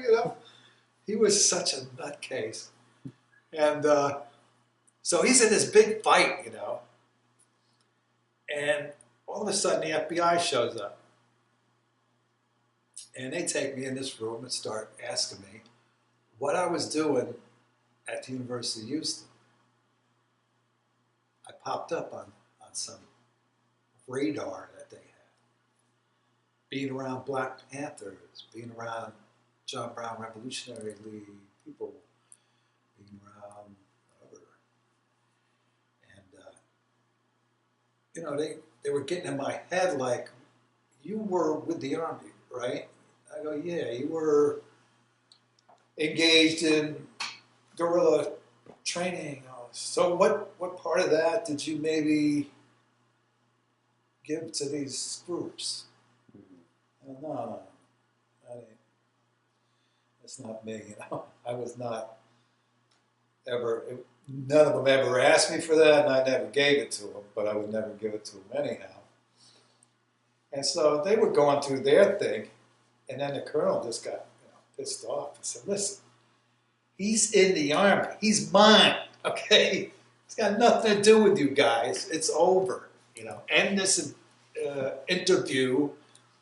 And because they were threatening me with interstate flight, overthrowing the U.S. government, conspiracy to overthrow, just throwing it out there. Mm-hmm. What about this? If you don't cough up some information, this is what can happen. Mm-hmm. So the colonel gets 2 MPs in a car, says, "He's mine, we're out of here." Okay? He's a U.S. serviceman. And these two guys put me in the back, handcuffed in the back, like this, and go 95 fucking miles an hour to the first precinct in Manhattan. I was never so scared in my life. I go, are you guys crazy? What is that? Can't you just go the speed limit? Shut the fuck up. You know, we got shit to do and we have to come all the way up here to get your dumb fucking ass. And so they bring me down to the first precinct, which has broken windows, or an open window. It was open window that doesn't close, and it was cold as hell. And it was just a wooden slab. And I don't think they gave me a pillow. They gave me this army blanket that was about 5'4", something like that. That was it. That's what you're going to sleep on. So it was a holding area. And I got held there for, I don't know, weeks and weeks. Time was really, I don't know, what time is it? Well, eventually MP's coming in. This time they take me to Fort Hamilton, New York, which is across the river. And they throw me in a jail cell there for another 2 or 3 weeks. And eventually, these MPs came and took me to Fort Dix. Special holding area first. And you're put in a cage. And they call it the cage. It is a cage, like a dog cage. And you're put in there, and you're not given anything to drink. Some whole slab of bologna maybe on some stale bread and a little Dixie cup, kind of thing you might get in a dental office or something. That's some putrid crap they were calling coffee. And you get interrogated, and then you get shipped over to the Stockade. And then the front of the Stockade had this sign, obedience to the law is freedom.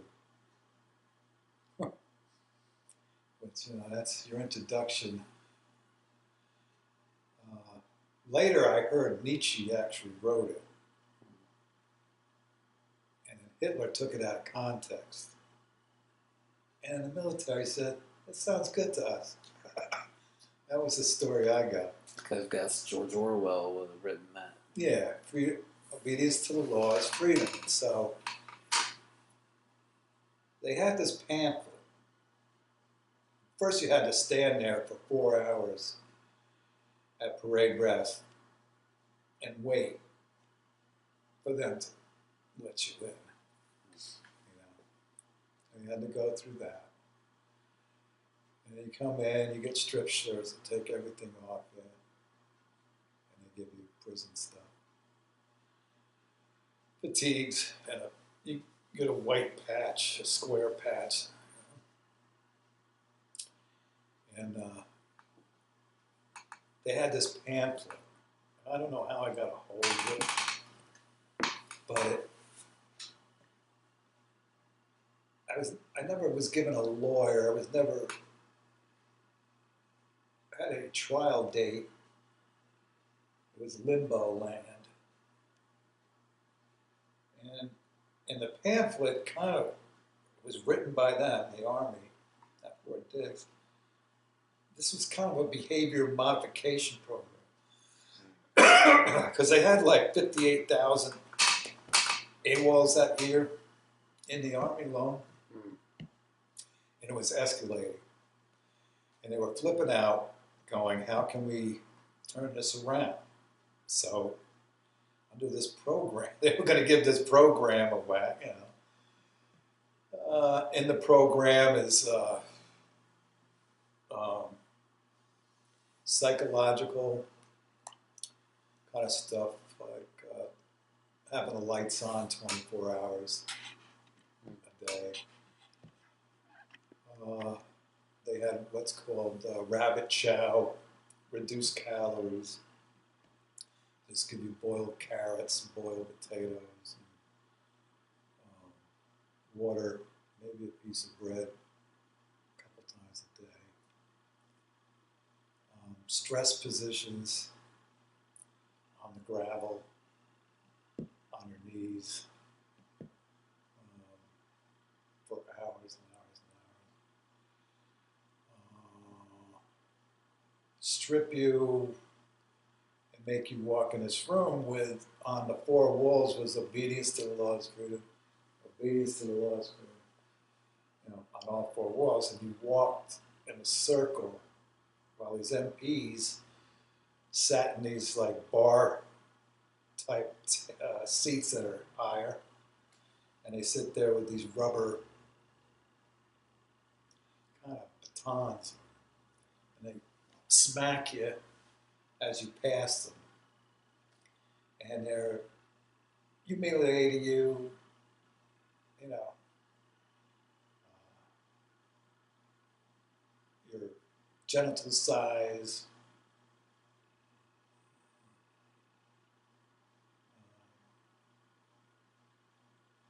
how fucked up you were, you know, really getting down on it. Before that happened, though, you went through the same thing you did in basic. They shave your head. And I had grown a little hair being out.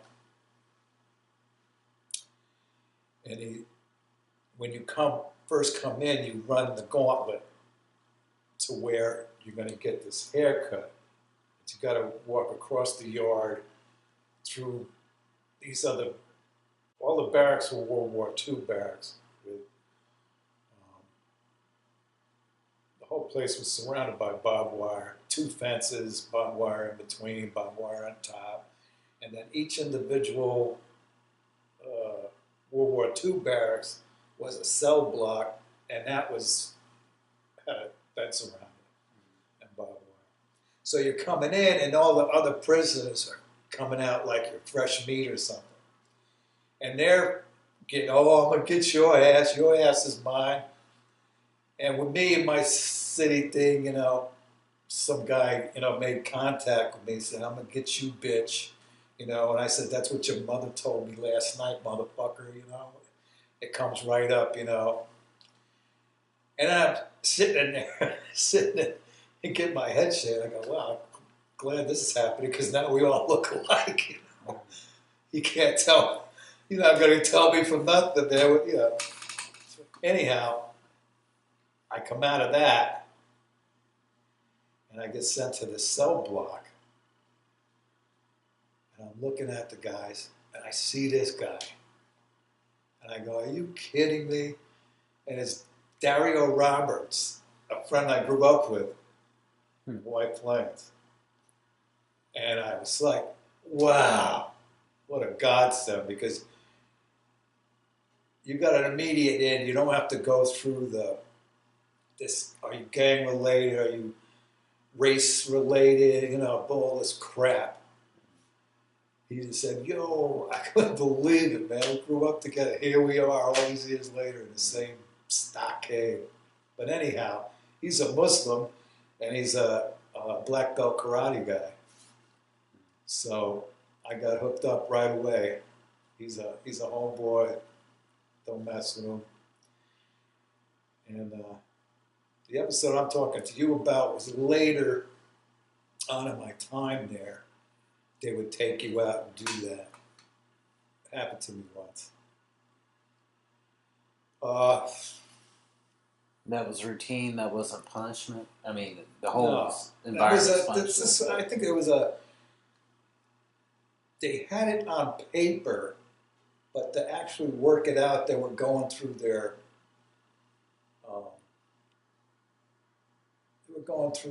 thing, you know, process.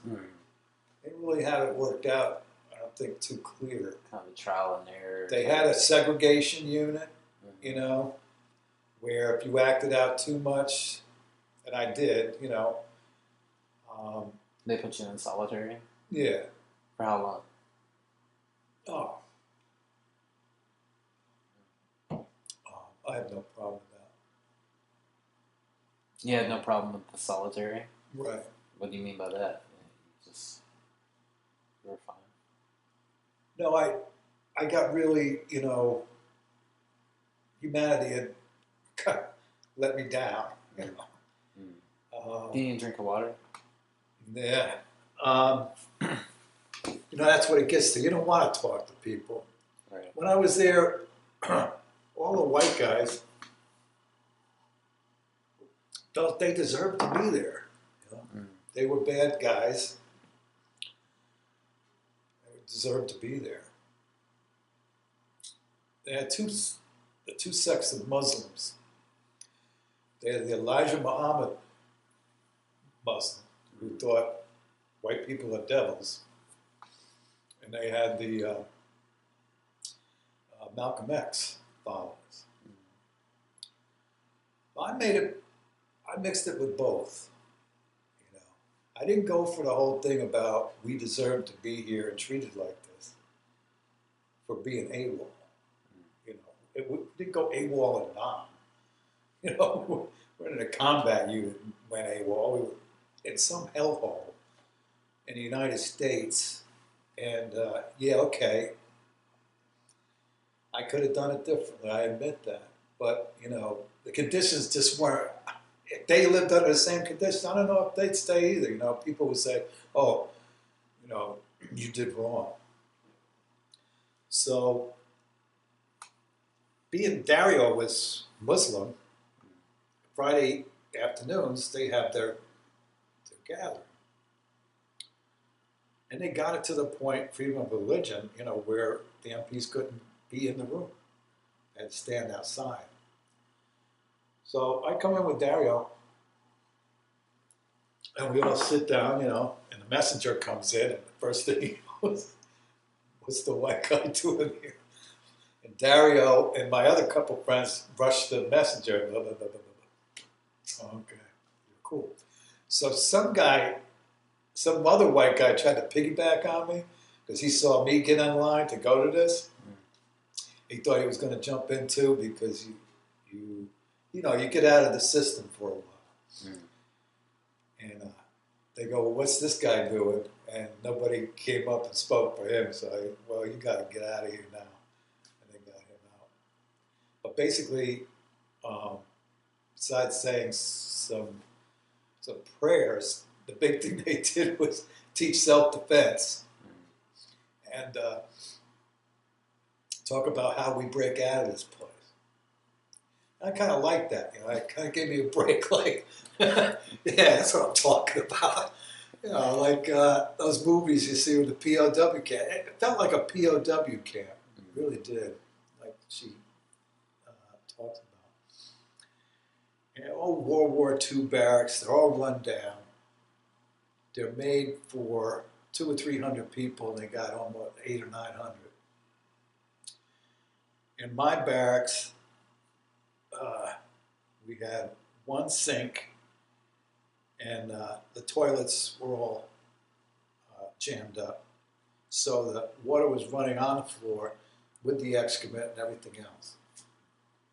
This was your health facility.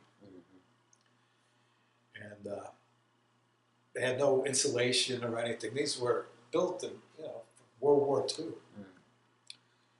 And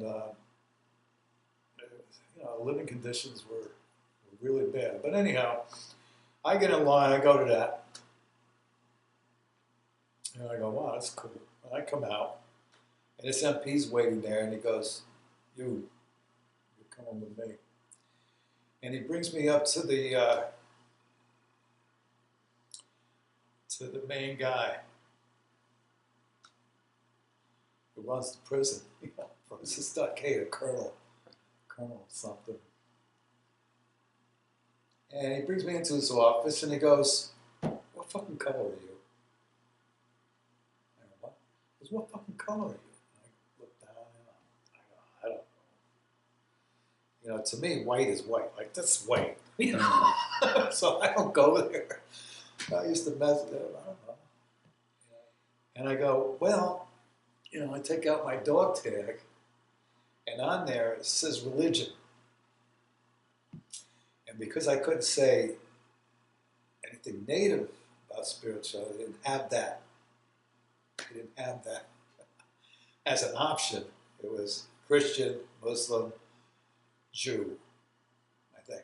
I don't think they even have Buddhism in there. They had the big three. And they had no preference. I said, well, that's me, no preference. So I had no pref when it said your religion on the dog tail. I said, well, read that, no pref. So I'm just seeing what's out there. Maybe I'll go to a Jewish thing tomorrow. I don't know. He goes, oh yeah. Well, this is you're not going to be going to this anymore. So the next Friday came, I lined up with Dario to go, and they pulled me out and bring me to the back of the prison and have a shovel there to start digging. And this one sadistic MP would just sit there talking shit the whole time while I dug this frickin' hole for hours. And it get dark and everything. All right, fill the fucking thing up, asshole. Fill my fucking hole up. I had to fill it back up.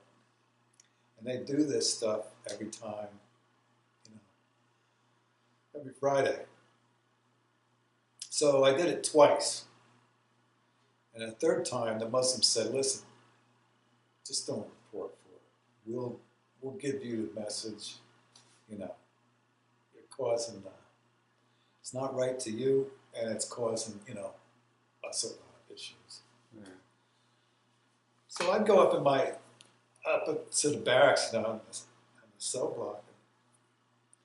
And the Elijah Muhammad guys would be going, yeah, they'd be reading their Quran about how whites are the devils, and I go, yeah, man, dude, definitely some of them are devils.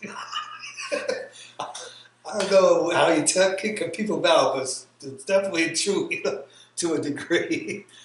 But I'd always get in there like that. But the one thing I respected with the Muslims, and that's why I hooked up with the Malcolm X brothers, was they didn't take any crap about any sexual assaults, any assaults, period. They would not tolerate that. They had this circle. You mess with a Muslim in there, and you're going to get your ass kicked. So don't do all your freaky stuff. You want to do all that freaky stuff, go ahead and do it, but not to this circle. So sexual assault in the military prisons would have been common, though, outside of that protection? Oh, yeah, it went down. It definitely went down, but it wasn't going to go down with the Muslims I know. They weren't going to tolerate any of that. All that stuff was very deviant to them, Even though they kind of supposedly, hooked up with young girls, and you could say that's pedophile, for sure, having sex with a 15-year-old or whatever. In this instance, it had to do with male on male. And so it was like joining a gang or whatever. But I got in because I respected them, respected their teachings. I wasn't being indoctrinated by them or anything. It was really my connection with Dario and where I was as a human being. I wasn't a white guy, in parentheses, some straight, oh, you can't do that. Don't do that, That's against the rules. There were assaults there. I've seen guys take a footlocker full of heavy stuff and just take it from the second floor and just throw it right down on an MP's head. I'd be trying to kill these guys. And it worked the other way around. I mean, MPs would kick your ass. And basically, I went through this. There were a lot of drugs being used. Of course, you could get drugs in there because it wasn't as sophisticated as it is now. You could have physical contact almost in your visits. But the cross came back again. And one night these MPs got me.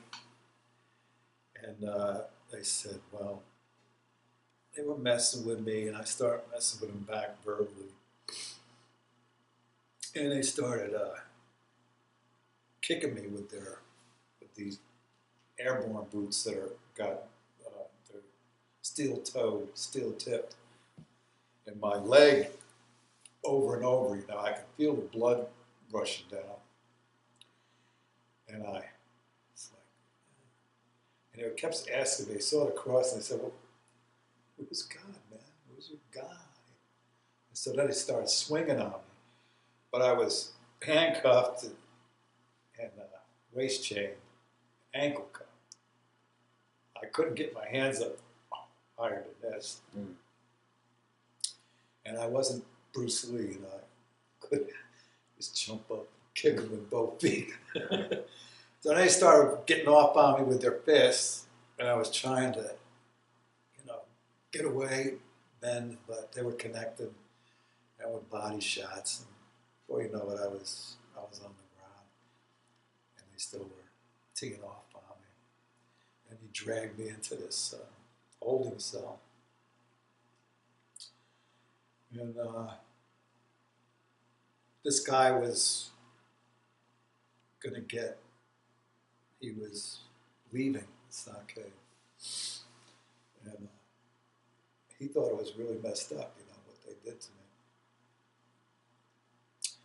And so he said, "You got a number, man? Anybody I can get in touch with?" And so I had my girlfriend's number in my head, and I gave it to him. He remembered it. He didn't have anything to write or anything, but he really did me a solid because. A week, so many days later, this priest showed up.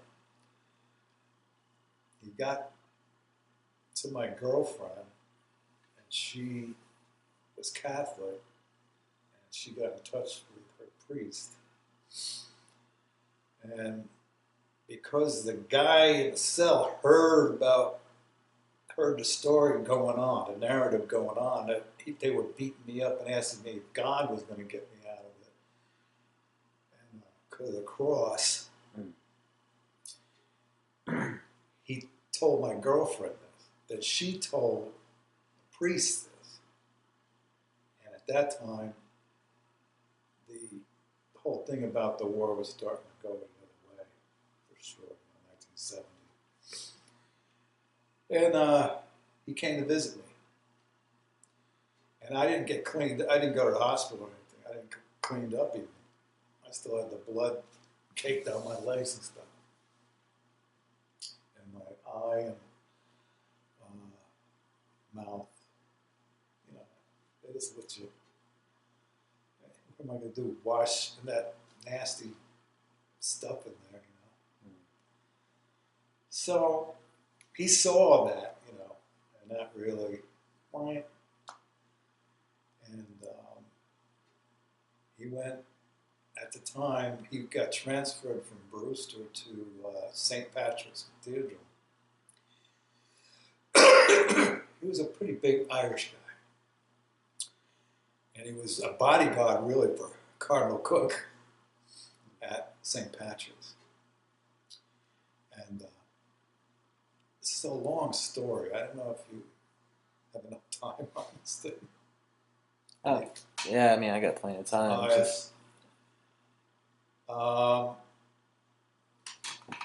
Because what happened was I was in there and things were starting to heat up.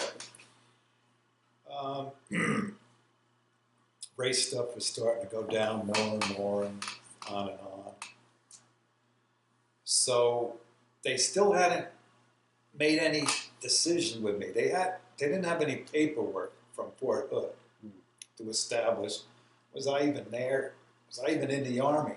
I didn't give them any info. I didn't really have it. Well, I had the dog tag, that's right. Did I? I had the dog tag, yeah. But they had to go through the whole process of finding out what's the deal. I guess. I was never charged, never given an attorney. So in their wisdom and their way of working things around, they put me back in a special holding area again outside the stockade to get processed. And I escaped. First thing I did was I was walking around a residential unit and I saw the cellar door kind of open and it was dusk and I just ran in there, ran into the cellar and the furnace was going on which gave some heat. And I laid there, I took a piece of board and put it on a piece of cement and kind of laid down on this board and was getting the heat from the furnace. And I said, I'll wait tonight because they're going to be out there looking all night. I'll get out of here first light. So first light comes around and I was orienting myself, where the hell is 95? Out of Wrightstown. And I get off the base, maneuver my way off the base, put my hand out. As soon as I put my hand out, slams on the brakes, picks me up and he goes, where you going? I go, New York, hey. Great, I'm going to Brooklyn. So he brings me to the Brooklyn Bridge. I'm in Army fatigues with my sandals on because they didn't give me any boots or anything. You just wore what they caught you in. So I got these sandals on, I got these Army fatigues on with a white patch. And it's raining like hell. And I walk across the Brooklyn Bridge and I'm soaked. And I started walking, I don't know, I think it's uptown to St. Patrick's. Because I already talked to Father Gallagher, he told me this was So I go to the rectory and I come in and the Catholic nun is there and says, what's going on? And I go, is Father Gallagher here? She goes, yeah. So Father Gallagher comes in, and he goes, oh, come with me. Brings me up into his room, and tells the nun to go to this thrift store, some kind of thing that Catholics got going on. And get some clothes for him. I don't care, you see his size, just bring him up here. So I took a shower. They fed me, got the clothes on. We go back downstairs and Cardinal Cook comes out. And he's got this ring, and he goes like this, I don't know Catholic stuff, so I just go, hey, how you doing? And the priest goes, you're supposed to kiss the ring. Oh, okay. Do you need to answer that? We can pause for a moment. I go, no, But anyhow, Cardinal Cook was seen as a sort of conservative cardinal, But this kind of thing, he got behind, evidently. The priest told him my story, and obviously he went along with it because I stayed at the rectory for about a week. He said, we have to negotiate bringing you back in, and you're going to have to pay some dues for that. You may even get beat up again, but you got to do it. We can't save you from that. So they brought me in, and they threw me back in the cage, and they were really pissed off. They were really pissed off. And they got physical Well, nothing like the first time. And they were calling me all kinds of names. Well, they put me back in the stockade. And I'm in there. Time's just going by. And then one night, these two MPs come in to the cell block and they go, first of all, they had this laid out. The Fort Dix Stockade was laid out where they had cell block 66, 67, 80 something, 80. But it had laid it out where the first place you go to had all this gravel on the outside of the barracks. And you had to rake that gravel. One of your jobs. Anytime people walk on it, you got to get out there and rake that gravel. In their own head, you went from this block to another block, and you started getting more gratuities. And then you could see this block on the other side of the yard that was had a basketball court. If you're going to be a good little boy, that's where you're going to end up. And then when you end up there, you go back and you serve. In my case, I would have to go back to duty, serve my 5 months, and then I'm out. So it was all about getting your mind right. If you do what we say, you're going to go through this process, and then we're going to put you back to duty and get your mind right. That's what we want. I wasn't going to have any part of it. I stayed in that same place my whole time there. I never moved, because I was telling what do they call the guy who runs the prison? The warden? The warden, yeah. I told this sergeant, I said, Sergeant, this MP, I said, I want to be a conscientious objector. He goes, what? He goes, yeah, I want to be a conscientious objector. I conscientiously object to all this stuff that's going on in here. This is really wrong. And I conscientiously object to it. I'm not doing another thing. I'm not getting out of this bed. He goes, yeah, you fucking asshole. So he physically tried to make me, and I just went dead. But I'm not doing anything. Conscientiously object. I'm not doing anything. I'm not cleaning anything. I'm not raking anything. I'm not standing in the yard. I'm not marching around, which they used to march you around for hours just to march you around. He goes, oh yeah? Well, you come with me to the warden. Let's get to the warden. So this what the fuck are you talking about?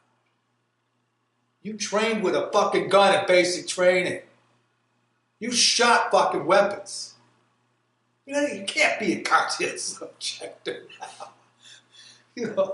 I go, I'm not talking necessarily about war. I'm talking about here. I'm not playing your game about this good boy stuff and do this, and you give me a little more food, you give me a little more this and that, better bathrooms and stuff, and then I get out. I'm not playing that. He said, well, you can't be a conscientious objector. You get your ass back out there, we'll throw you in seg. That's what happens. If I didn't do what they wanted, then they'd throw you in segregation. So that's the game. So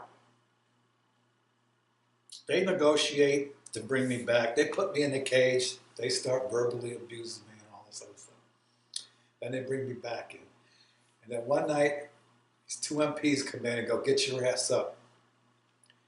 Very unusual, for that to happen after chow time in the evening, which the food was terrible. Would feed it to a dog. But anyhow, we start going towards Sallyport, towards the exit. I go, oh, what's going on? They said, shut the fuck up. And they handcuff me, waist chain me, ankle cuff, and they bring me outside the stockade to a Jeep. And in my head, I'm thinking, this is it. They're taking your ass out. They're going to take me out. I go, what are you guys doing, man? Where are you taking me? They said, shut the fuck up. And man, in my head, I was ready to leap out of that thing, you know. But I said, how far are you going to get? You know, doing the two-step, man, you ain't going to get nowhere. Right. So I had to write it out, but in my head, man, it was like the freakiest 15, 20 minutes to where they were going, you know, that I was like, whoa, this is sick, man. They're really going to do something like that? They bring me to this residence and they knock on the door. And this maid opens the door. And she goes, oh, my God. She goes, Father. So this 2-star chaplain, general, comes to the door. And he goes, take all that off him. All right? And I'm clicking all the bracelets and stuff. Okay, you guys are dismissed. Thanks a lot. Come on in. And so I came in and had dinner with silverware and crystal and had a big steak dinner ready. And afterwards we played chess and drank cognac. And he was asking me my feelings about life. Things out there going, you know, and we talked philosophy a little bit, and you know, how it's been going about the incident, and I slept there tonight. Next day, he had a regular driver, no MP, come by and take me to this administrative office. They wrote up a DD 214 form. Bye-bye. It was an honorable discharge. Under honorable conditions. They gave me, I had a character disorder. So like a personality disorder. Right. That's what they discharged me under general conditions. But you still had access to certain benefits like counseling. I didn't take any of them. None of them. I didn't take any of them because I didn't think I was worthy. You know that. Talk more about that. You didn't I'm feel not like an honorable. I didn't get my honorable discharge. It is honorable under honorable conditions, but I just felt like I don't deserve it. You know. So there was a sense of shame and stigma that you Oh yeah. felt about your service. Yeah, I could have worked out, you know, in a number of ways. Like I said, I was doing really well, you know. Basic AIT, all my time in Latin America, you know, was regular stuff. It just went along. I even made sergeant until the CID came through and took a pair of tweezers and found some pot seeds in my jungle fatigue. And that was enough, you know, to write me up. And so they took away my temporary sergeant status, and I never got it back. So you signed up not only for, you know, social upward mobility because you're working class, you thought it was a path to the middle class, essentially, right? And then, it was a path to get a GED, too, because I had dropped out of school. And I had that plan. I go, I can get my GED in the Army. I don't have to sit there. Because what bothered me about school was the whole thing about school. You sit there, and it would bore me to tears. I had to sit there and go, holy crap, this is so boring. I can put up with it. I get sidelined. Plus, I, you know, wasn't eating right. My home situation was really bad. I never really ate right a lot. And I got headaches a lot. And, yeah, I just felt like I did not deserve, so I didn't go for anything until this. So and this wouldn't have happened if they didn't have the internet. Right. Because they made it real easy to fill out this form. I filled it out, one day, and I go, hit the button, and all of a sudden they get back to me, and they go, under the state of Massachusetts, under really I think most states in the country, under honorable conditions, is you get all the benefits that you should get. So you got your house on a VA home A loan. VA loan, yeah. Yeah, I had to pay, you know. Did it seems to me that you started like a lot of Americans, enlisted not only for socioeconomic reasons, but because you believed in the benevolence of the military, right? You weren't anti-war at this point. Um, did your experiences in the military affect your understanding of American exceptionalism? Of this idea of the United States as a greater force of good in a world of evil? No, because of my perspective, I never respected the U.S. government vis-a-vis what they did to Native people.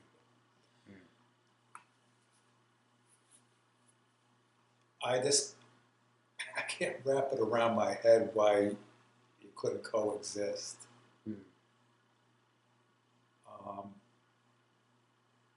To me, I just think it's pure greed that they wanted what they had. There were more Native people here than you learn in school, the numbers they put out. And then this whole thing about epidemics, Now, the thing that killed most people, and it wasn't the Army, I don't think, that killed most of the Native people here. It was just, what do they call them?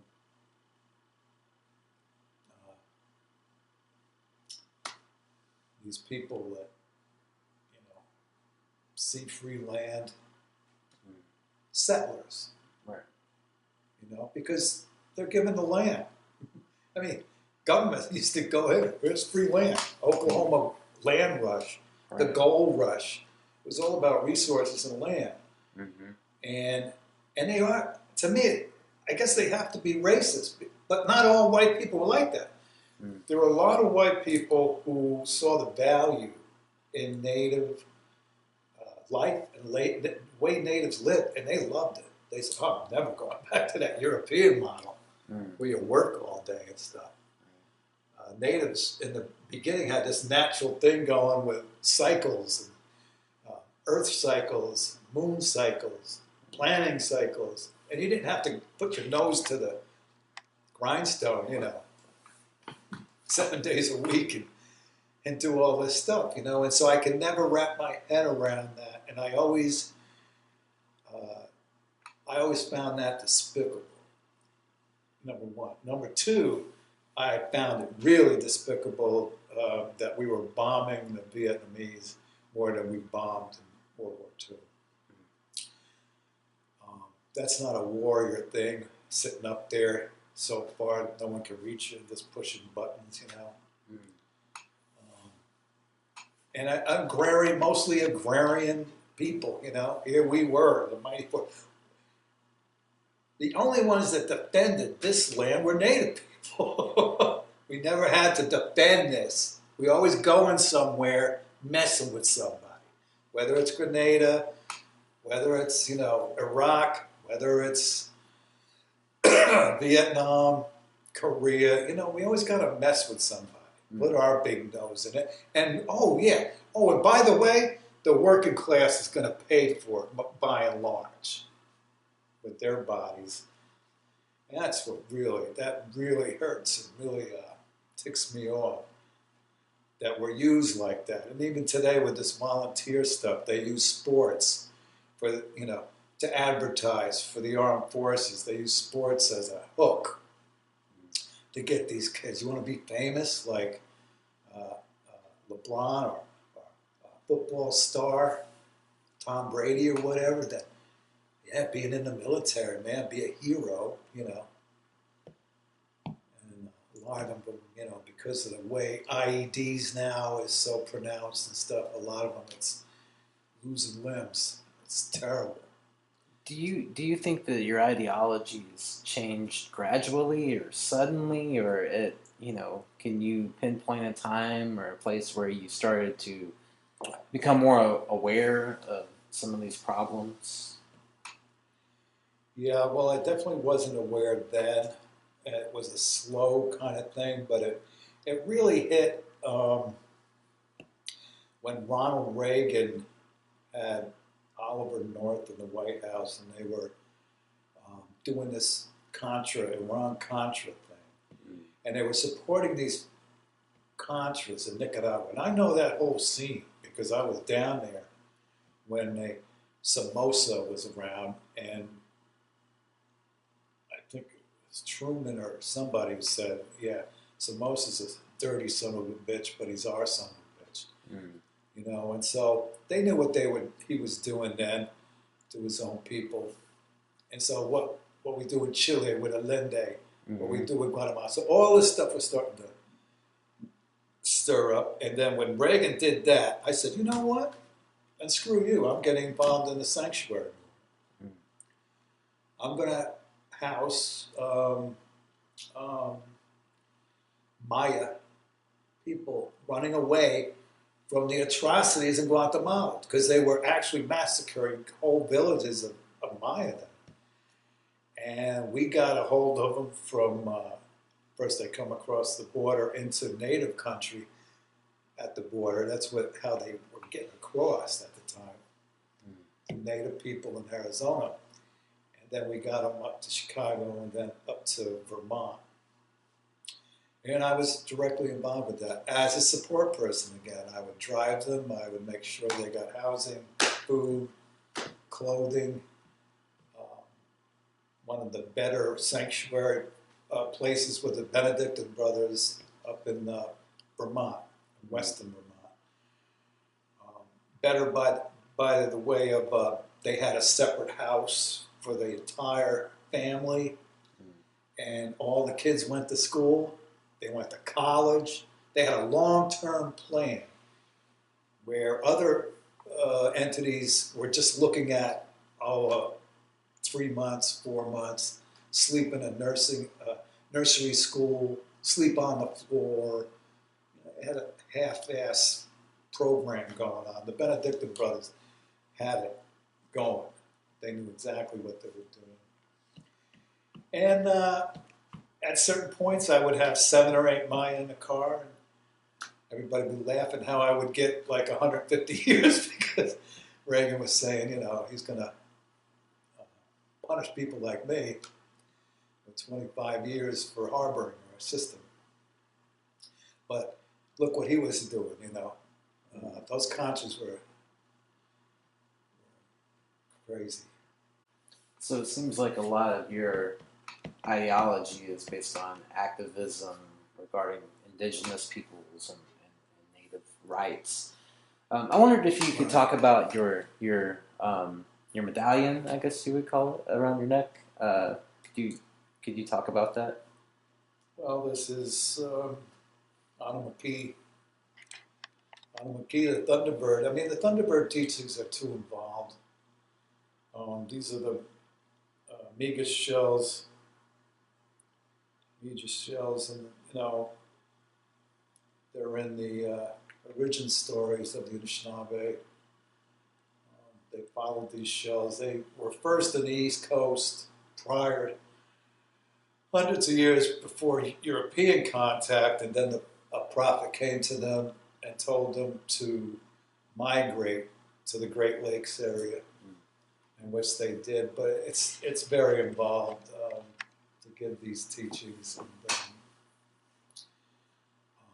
yeah, I mean, I've been involved with the American Indian movement, and grave desecration was a big thing for me. Desecrating native graves, or not grave, but burial ground, really ticks me off. It really ticked me off. So museums collecting skeletal remains of native peoples? Yeah, they got looters and pothole diggers that do just that. They go out and dig them up and sell them to museums in Europe and in the U.S. And I would go to the point where I would be armed out there at the site. To protect them? Yeah, because they'd be armed too. Mm. And in Florida, we really stirred up quite a thing, man. Had the whole entire sheriff's department come out and try and get us, get to us. But no, I'm very adamant about that. Did a lot of things around burial desecration, and then I even got involved in a local thing here with the Redskins at the Frontier Regional High School. Changing the mascot. They were named the Redskins, and when I moved here, I drove by and they had it on a burial stone in front of the school. And it said "Home of the Redskins," and I said, "Well, I got to change that," And it took me 4 years, and caught a lot of heat from that, from the locals who wanted to keep it. And I just didn't count on it affecting my family as much as it did. People harassing me, 1,000 call-ups, and hang-ups, and people calling, telling me to move, get out of town. In liberal Massachusetts. And the ironic thing was, in that whole thing, not one liberal leftist group reached out to me, you need any help or anything. It was in the papers all the time. If you go on the web page, the internet, you'll see under Frontier Regional School, when you click that in, you see name change, and they mentioned me in that. I don't know how I got in there, that they mentioned me, but whoever writes that thing. And it took 4 years. You go in, and I had the grandmothers with me, the Anishinaabe grandmothers. So I wanted them to see the faces. I didn't want to, see what they perceive as some white guy saying stuff.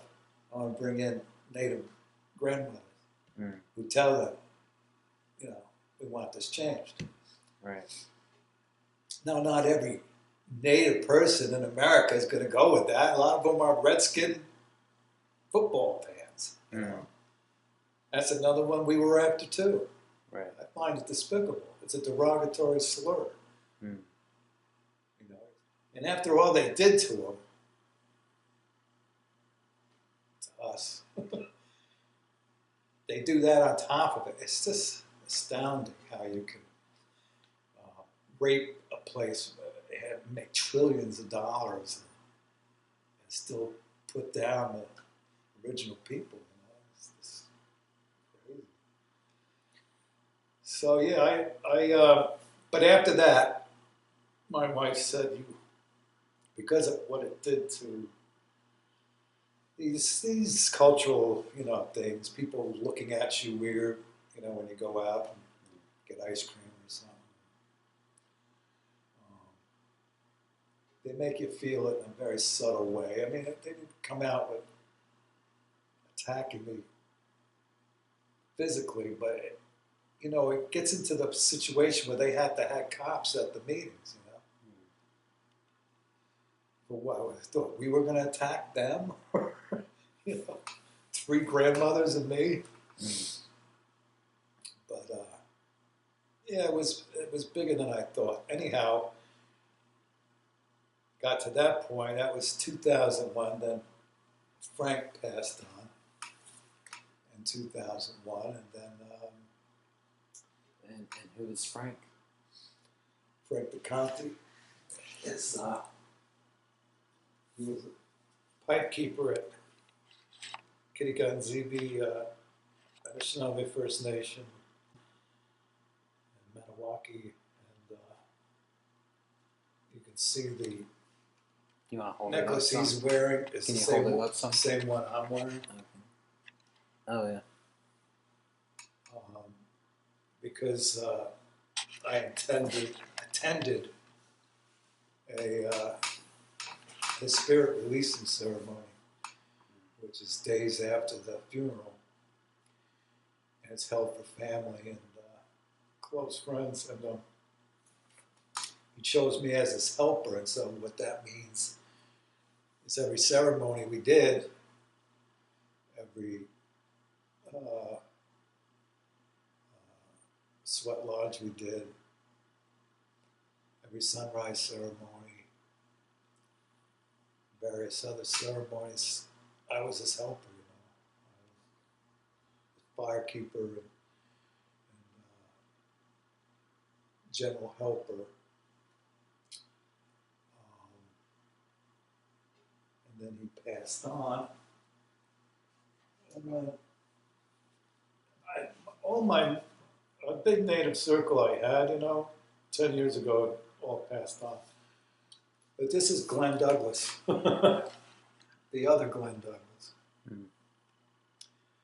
who was a veteran of World War II, Korea, and Vietnam. Wow. All in line units. You know, Army, Infantry, Airborne. You can see all the medals he has in the background. Wow. Quite decorated. Yeah. But he was on a healing path, on a healing journey, because that had taken so much from him. Because he joined at the same age I did, back when he was World War II. And I first met him up in Canada. I was at Kitty Zibi, and we had finished the ceremony, and some brothers were standing around, and I didn't know them, you know, so I came over and said, "Hey, how you doing?" And introduced myself. I go, "I'm Glen Douglas," you know, and they go, "What?" I go, "Yeah, I'm Glen Douglas." And they go, "Wow, there's an elder man right up north from us, and he's doing lodges, and his name is Glen Douglas." I go, "Wow, no kidding." So I went up there and met him.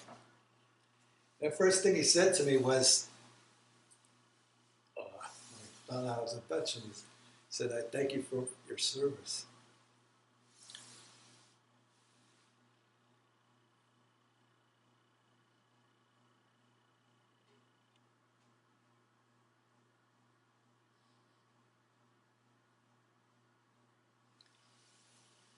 That meant a lot, you know.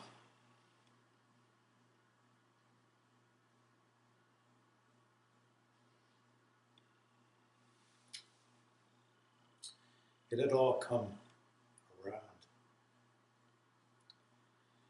But he would do sweat lodges, healing sweat lodges for veterans out in Spokane, Washington.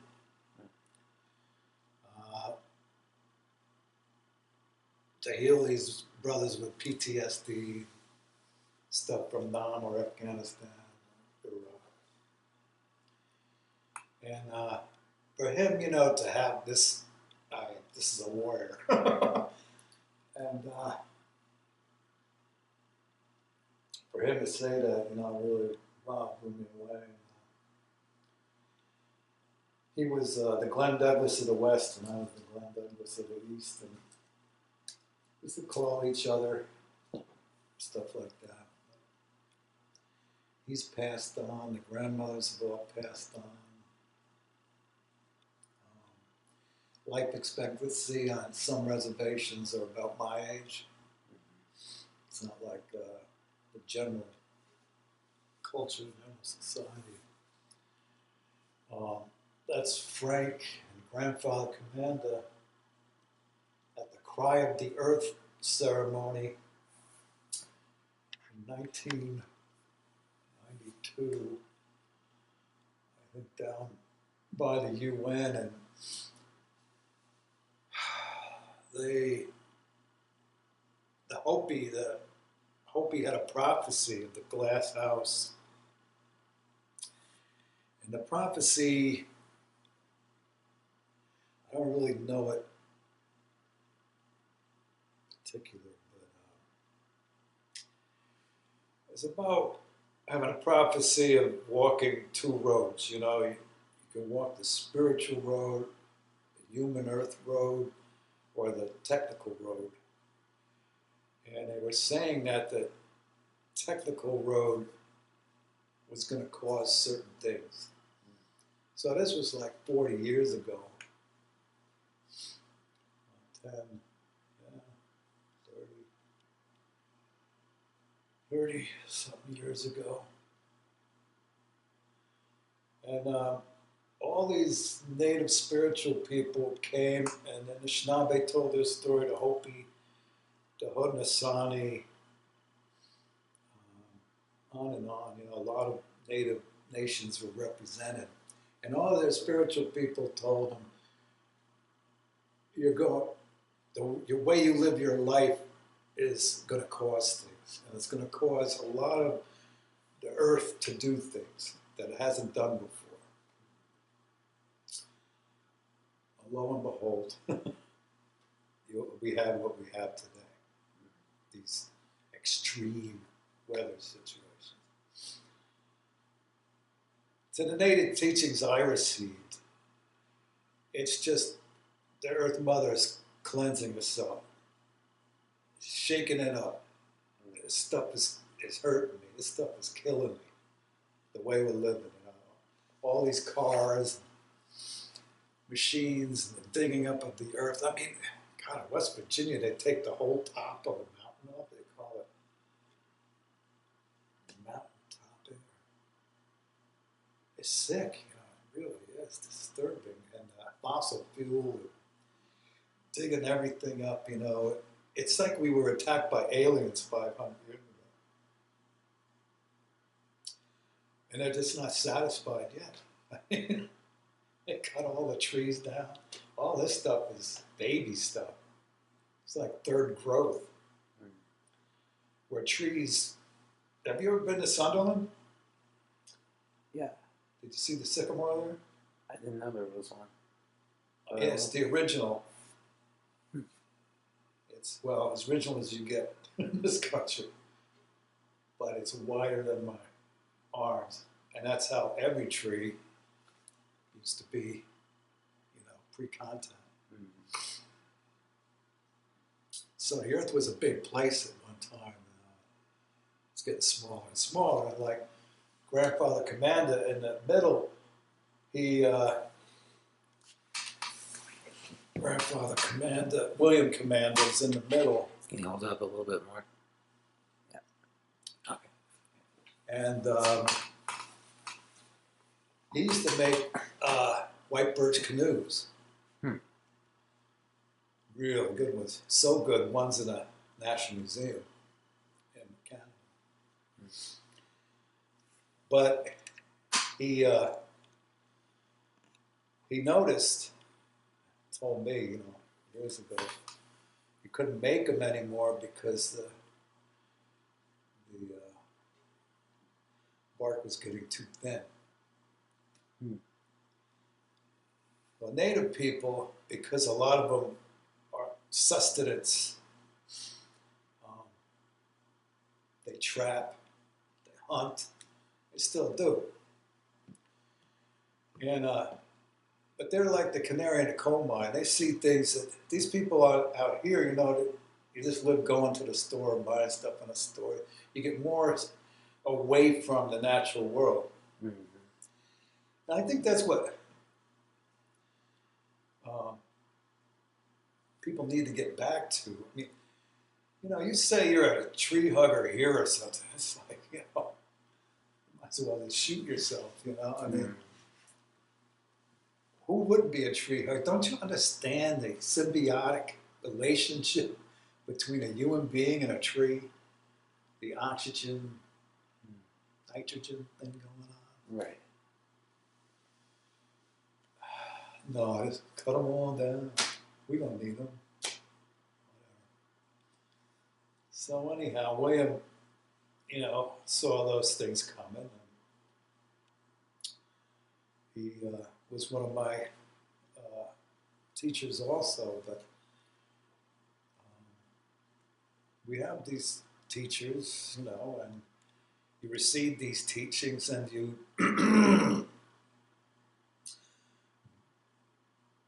more or less you personal kind of things. And it's like this. What this means is that Frank liked it a lot. He used to wear it a lot. So that's what it means to me. It was close to Frank, and I was close to Frank, you know. So I have other items that he owned also. That was given to me because we were close, and you know, these people don't choose helpers just like that. You know, go out and go, oh yeah, why don't you jump on in here, you know, and receive these teachings. So, you know, you receive the prayers, you receive the tools, the drum, and the songs, and feathers, and on and on. And they're all tools to help you live a good life in a spiritual way and with everyone around you. You try to do the good thing, you know, you try to do the right thing, like Spike Lee's movie. You try to do the right thing. I mean, that's all you can do, and make the right choices. And one thing I did learn, I made the wrong choices. And I went through this whirlwind, and luckily got spit out at the end of it with half a brain and, you know, still alive. I'm grateful for that. So we always say Miigwitch, you know, and Miigwitch in Anishinaabe means thank you. And our prayers and everything, it's always Miigwitch, Miigwitch, Miigwitch. And the medicines that we have, you know, for medicines, the cedar, tobacco, sweetgrass, and sage, we use those medicines. So we're always, even though I'm here living in this house, do this and do that, I'm still making that connection. You know, I've had the pipe, I was given the pipe, used the pipe, used the medicines, and we'll do that until I pass on the spirit world. But it's a private thing. You know, I'm not out there passing it on to anyone. No one ever gave me permission to get on the internet, you know, and say someone gave me these teachings and now I'm supposed to give them to you, you know. Right. And, I mean, it can come to me. If someone comes to me in the right way and they're seeking something, yeah, I know some stuff. And if it comes in the right way, I'll give it out. But it's not something you pay for or advertise or anything like that. So it fits in right in with, you know, my beliefs. I was just never brought into a church, you know, my whole life. Never got into that. So it was natural that it kind of evolved. And like I said, it was 30 years in, and then for the last 37 years, I've been on a whole different flight plan. I remember that you told me over the phone that one thing that struck you post 9/11 and the treatment of incarcerated peoples was seeing what happened at Guantanamo. Yeah. Could you talk a little bit more about that? Well, the picture was they were in orange, which didn't mean anything to me, but the barbed wire, the stress, they were all in stress positions and had their knees in the gravel. I know what that feels like. You know? The guards standing, 3 of them just standing there, you know, with their batons or whatever. And it just brought all of it back. You know, it's they don't want to acknowledge, we're not romantic types, you know. screwed up in the military. It's not like the left is going to embrace us because we weren't anti-war. It's like the right wing's not going to embrace us because we weren't waving that flag and doing anything anybody wanted, under any circumstance. So we're kind of, I don't know. Really, you're the only person that I've ever heard of that would want to hear this story or report it or take it down. So I go, wow, well. So whenever you saw those images, did it recall what could be described as trauma in your life? Were there? Oh yeah. Did it affect like your personality or your moods and? Oh yeah. I was right after I got discharged. I did a lot of drugs until I was 30. I had a lot of nightmares. There's always people chasing me. Someone was always after me. And I would blow up at things. I got a chance to go to college 2 or 3 times. But for no reason at all, I'd break all the furniture in the room. Part of that was when I was younger in White Plains. Well, my stepfather slapped my mother in front of me really hard, knocked her down. And we ran out of the house. Me and 2 other siblings went to her mother's house. When we came back, everything in the apartment was destroyed. Everything. All the glass and dishes and stuff were all broken and in the sink. And all the furniture was all broken up. And I think when I did that in college, part of that was coming up because I already had PTSD way before I got in the Army. That's for sure. I saw a homicide in front of my house when I was young. A black woman stabbed this guy over a heated argument about, I guess, a woman or something, another woman or something. And we had this fire escape that I used to sleep on hot nights, and I heard the whole thing going on. And then silence, and seeing this guy laid on the sidewalk. For some reason, I could see vapor coming out of his mouth, and then it stopped. Then of course, cops came. And, we had a bathroom in the hallway, so we didn't have a bathroom in the house. And we had drunks that would wander into the bathroom and just sit there, passed out.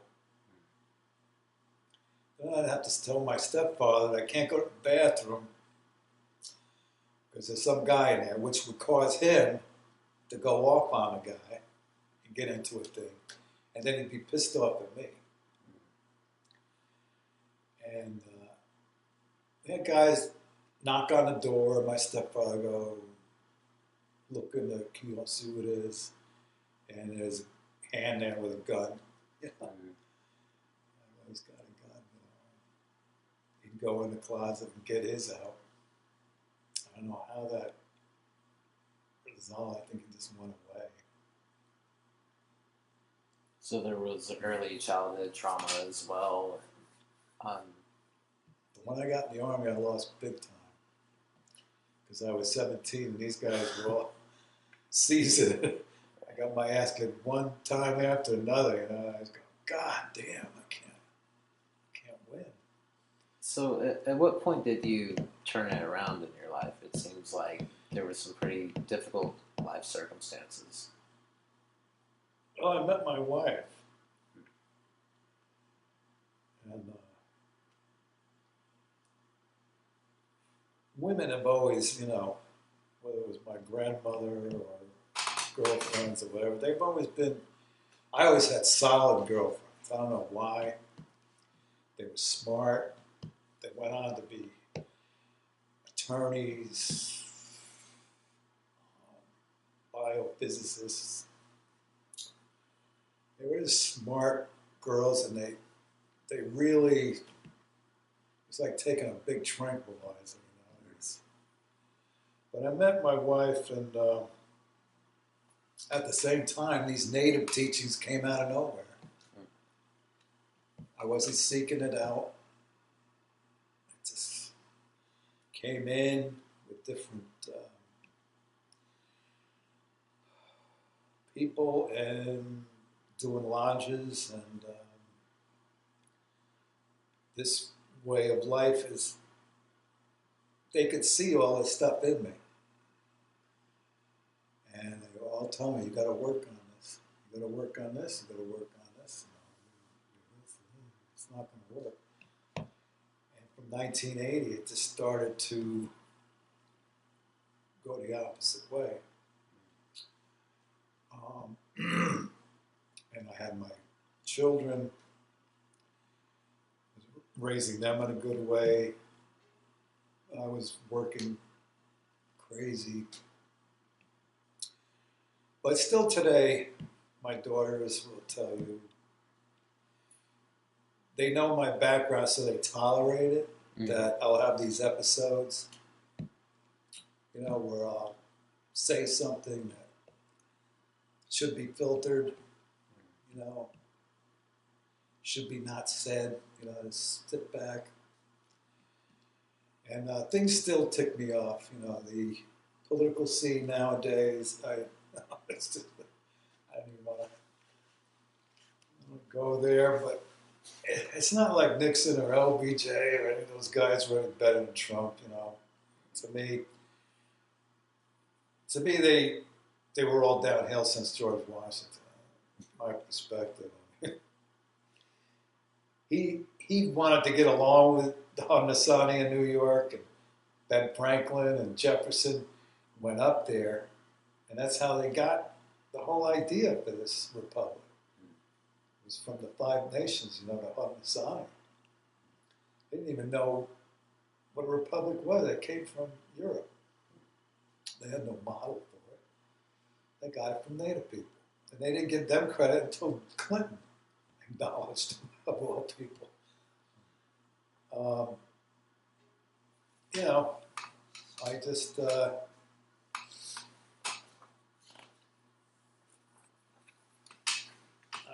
turn things around, and today I do have a grip on it. I mean, I think if I have too many, for the spiritual path, if I was a real conservative on this spiritual path in the Anishinaabe, then you would abstain from everything. You wouldn't drink anything. But to me, being that conservative, I've done that for periods of time. It's kind of boring. You know? So once in a while, I like to get out there. Not way out there. I've never been arrested for anything. Never go to bars. Never do that. I'm going to sit here and watch a football game or something. I watch sports because it's simple. It's turning me off now because everybody's making so much money and they're politicizing it. And like I said, with the recruitment crap. But it's simple. It's just a game. I play backyard stuff. I never could play school stuff because of my attitude. I'm not going to let some coach yell at me. Quite, I wouldn't let anybody else yell at me. So, but you know, anyhow.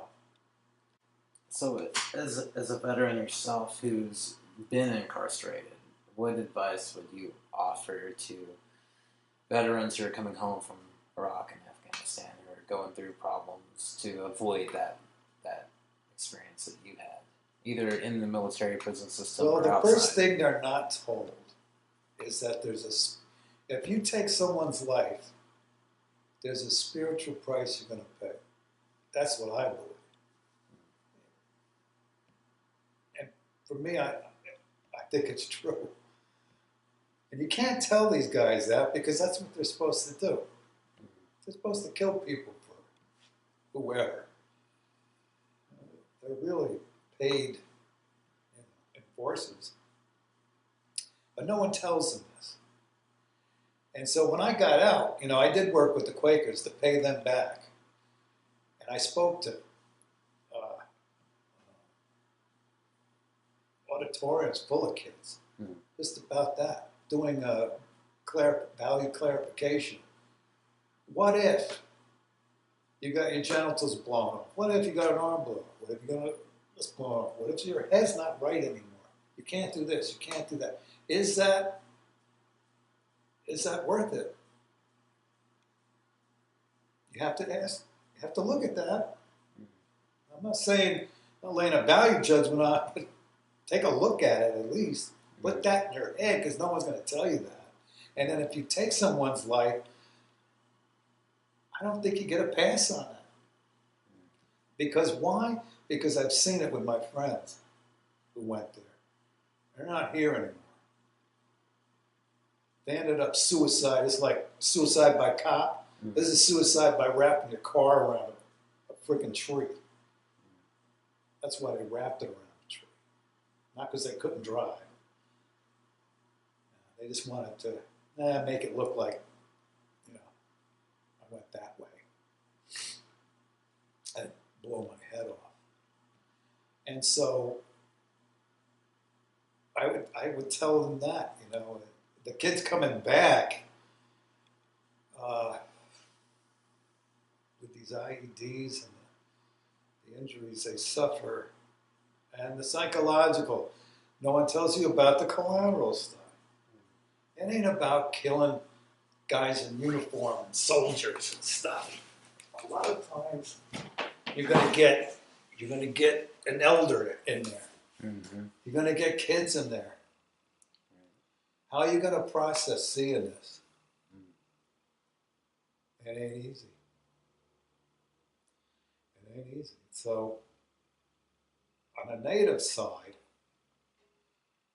in the traditional, with traditional people, because native culture is like any other culture. They got your Protestants, Catholics, Muslims even, and on and on. But if you're traditional, they had ceremony for when you came back from war. A cleansing of the tears, cleansing ceremony. And this kind of helps bring you back. There's some kind of ceremony of coming back to this other world to get you unstuck from being in that one. Especially if you had to take lives. But like Glen Douglas was crying at his age. It stays with you the rest of your life when you do that. And so a lot of these, they're saying 22 vets a day from World War II here up until now. Some people just can get a pass on it. Some people can do that stuff and, just suck it up. That's what I was supposed to do. I did it. I did it for my country, especially World War II. They get a pass like we were fighting a right war and stuff. That doesn't mean anything to me because you're still fighting over there. Germans never came over here. Oh yeah, the Japanese thing on Hawaii. Look at Hawaii today, it's all Japanese. And then you look at Vietnam, everybody's visiting Vietnam today. It's like it never happened.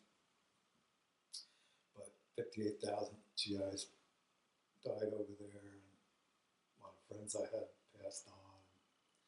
For what? You go. I think it's complex when they come back, I don't know. I think I'm outdated, being a non-era veteran. So I don't go there with the young Iraq, Afghan guys. Because it's a different army than I was in. I don't think they get treated as bad, I don't know. I don't have the credentials to sit down and counsel them. You know, you take that situation with the American sniper guy. I don't know if you know his story. Yeah, he gets in the Jeep with his buddy and this crazy Marine's behind him. And they said something to tick him off and he knocked them both off. You know, it's complex. And a lot of me doesn't want to get too close to them. I have family. So I only really get around people that I see that are in the light. If I pick up anything, I got that recount thing in my head. If I pick up anything on somebody that's, whoa, out of kilter, I don't lift them into this world. That's not happening. Not when I have family and stuff. So I don't want to. Some of these guys are really, really affected and are really got twisted up in it. And they can do things to people to have them end up incarcerated. But I don't know how to help that. I don't think the drugs are working. Right. I wanted to ask you, how do you memorialize? Because you talked about you know, people who deal with you know, this idea of 58,000 people dying in Vietnam, for example. Some of your friends. How do you memorialize those people personally? Well, I used to go to when Dave Klein was alive. You know, I'm getting on now where, unfortunately, a lot of people have gone. I don't have any of my older contacts. Most of my friends now are younger, except for a couple old high school buddies. But I used to go to the marches. The VVAW? Yeah. Dave Klein was in Bets for Peace. After Iraq, I mean, I was really in the local stuff against the invasion of Iraq. Cause I never got that one either. I don't get it. But, how do I memorialize? I guess I do it all the time in prayers. When I'm saying my prayers, you got a big dichotomy going on with Native people. And people have brought this up to me before. Why do natives, you know, enlist at such a high rate? Why do they wave the American flag? And there's a number of reasons. I mean, if you're really strict traditional, really conservative, you'd say they're just delusional. They're crazy. You know, I mean, why would you wave a flag that took your country? On the other hand, a lot of them come from warrior society, or warrior culture, or Gitchada in Anishinaabe. And they're doing it to keep their skills honed. Because if anybody's going to defend their land, I'd rather be with the Mohawks. I'd rather be with some native guys than anything American. Because they're going to fight to the end. That's my belief. I don't know. But that's how I memorialize. I remember these guys in the prayers, and I thank them for their life. And that's how you make the connection. You know, you actually thank them for their lives, what they gave while they were here. Now they're in spirit world. So you make that actual connection. People always want to get up in their head and intellectualize stuff, or go to a monument, a wall or something, and pay tribute that way. But I mean, you can, but it's for me, you gotta personalize it. You know, get personal with it, bring it into the prayers and the thoughts and everything else. My thoughts are always, a lot of times with them. You know, I feel feel really bad that you had to give up your life for something like that. I wanted to ask because you brought up Glen Douglas and the time he thanked you for your service. How do you feel about whenever just the public thanks you or other veterans for their service?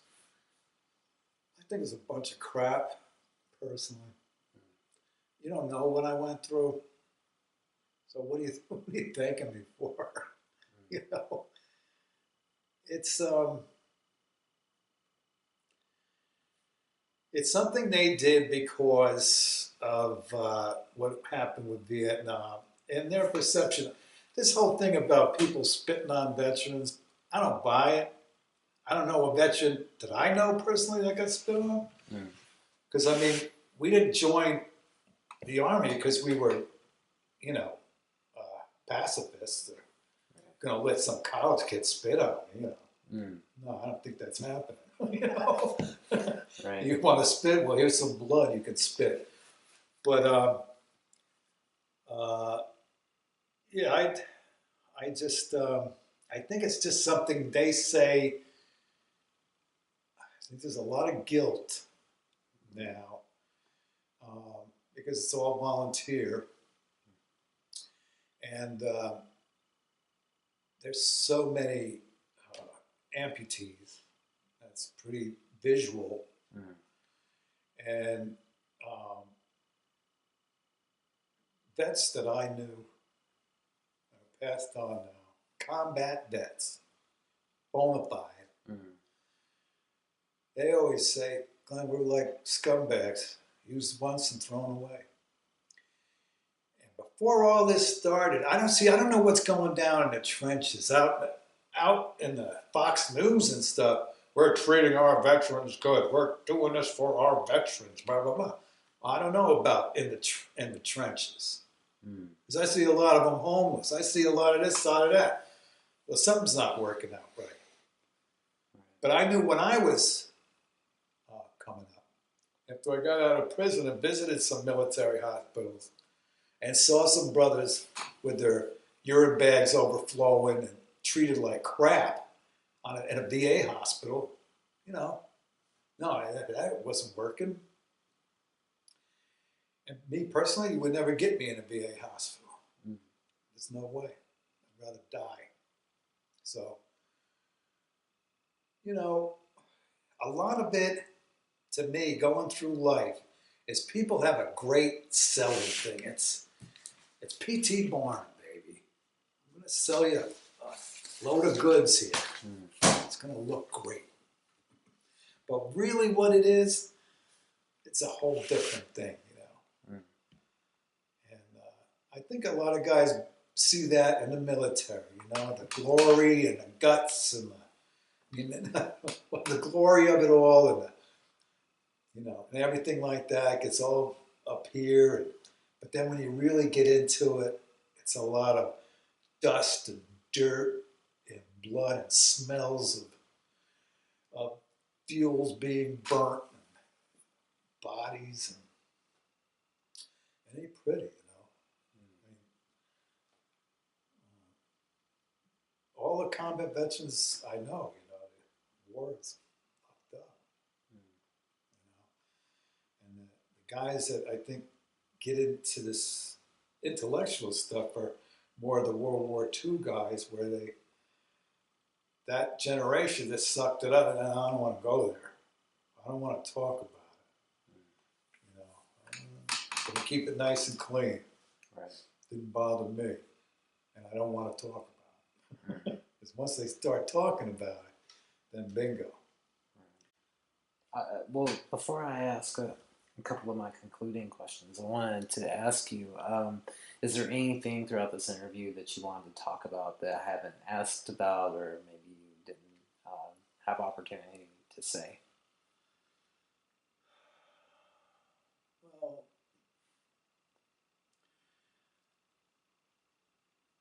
not really. I mean, you know, you can't get a whole life down in a couple hours, but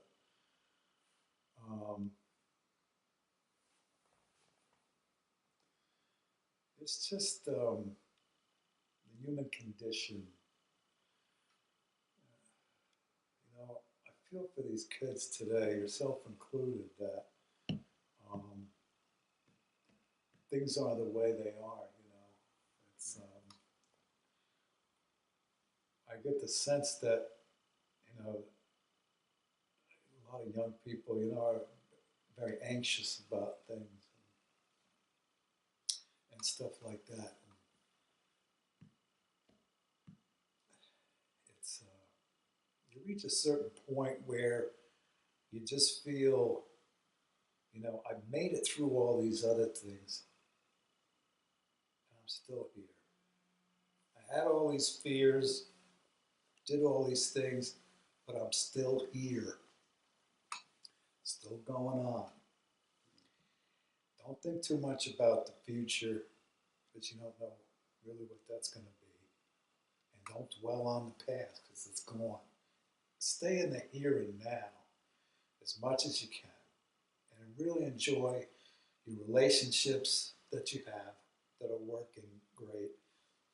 And the air we breathe and the sun and everything like that. And have gratitude for all that stuff, you know. And compared to the world, we got it real good. I mean, you might even say you're in paradise. You know, I mean, compared to a lot of places, and you know if you've been around. I mean, it's a nice place, and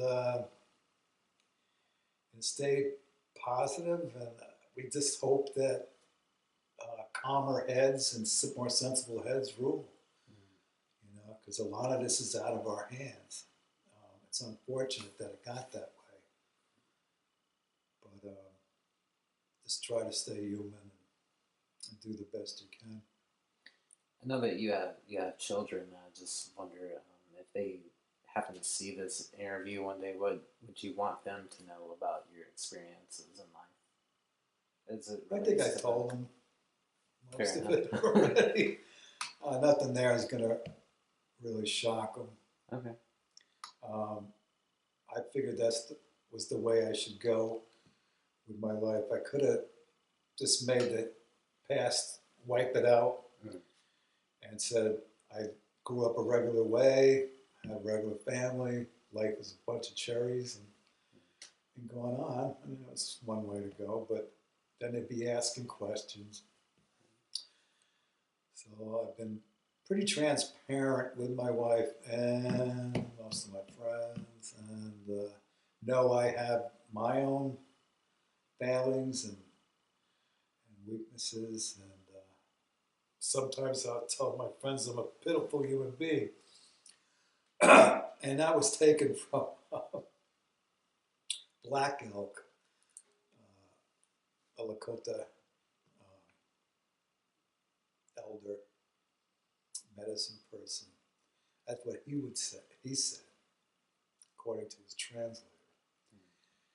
And I feel I'm a pitiful human being because I haven't done more or enough to work, you know, to help the earth out and to help my fellow beings out and stuff like that. I feel I definitely could do more, and you know, I feel not totally pitiful, but you know, I understood what he meant by that because he saw his whole medicine circle here, his medicine wheel had been broken.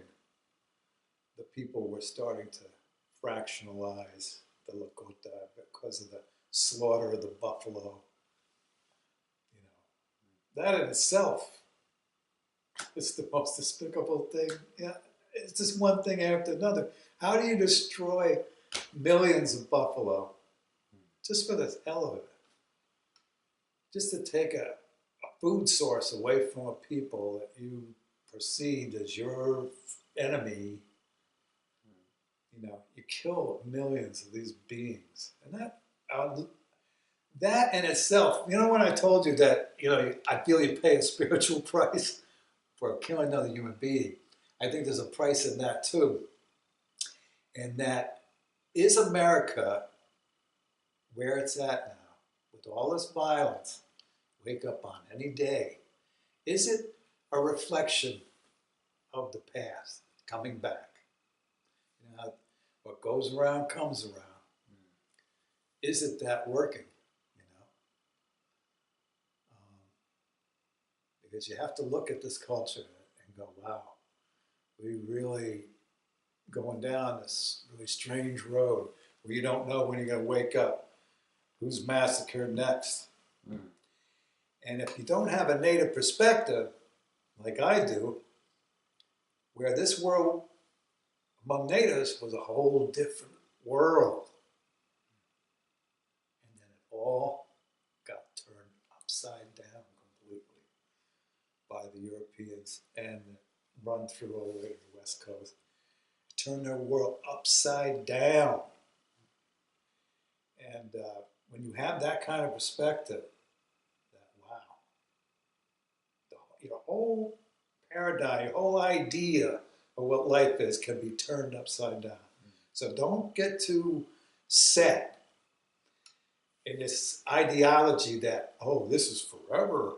You know, I'm going to be free, going to the store, driving my car, doing this all forever. Okay, well, you'll have a good run, but nothing's forever, you know. I just have one last question, and that's whenever history is written, what do you want to say about you?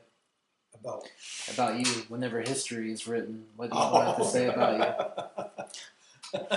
All right. In other words, how do you want to be remembered? How did this fool get on? How did this fool get in this project? Well, I don't know. I'm just a sand pebble. History won't remember this. Maybe with this thing, I guess I shouldn't be saying that, but I don't want them to remember me anyway. The only thing that means anything are people that I've met, the people that have come into your life. And that's another of your prayers. Anishinaabe prayers is you always thank the people who came into your life. Because they came in for some reason, like you did.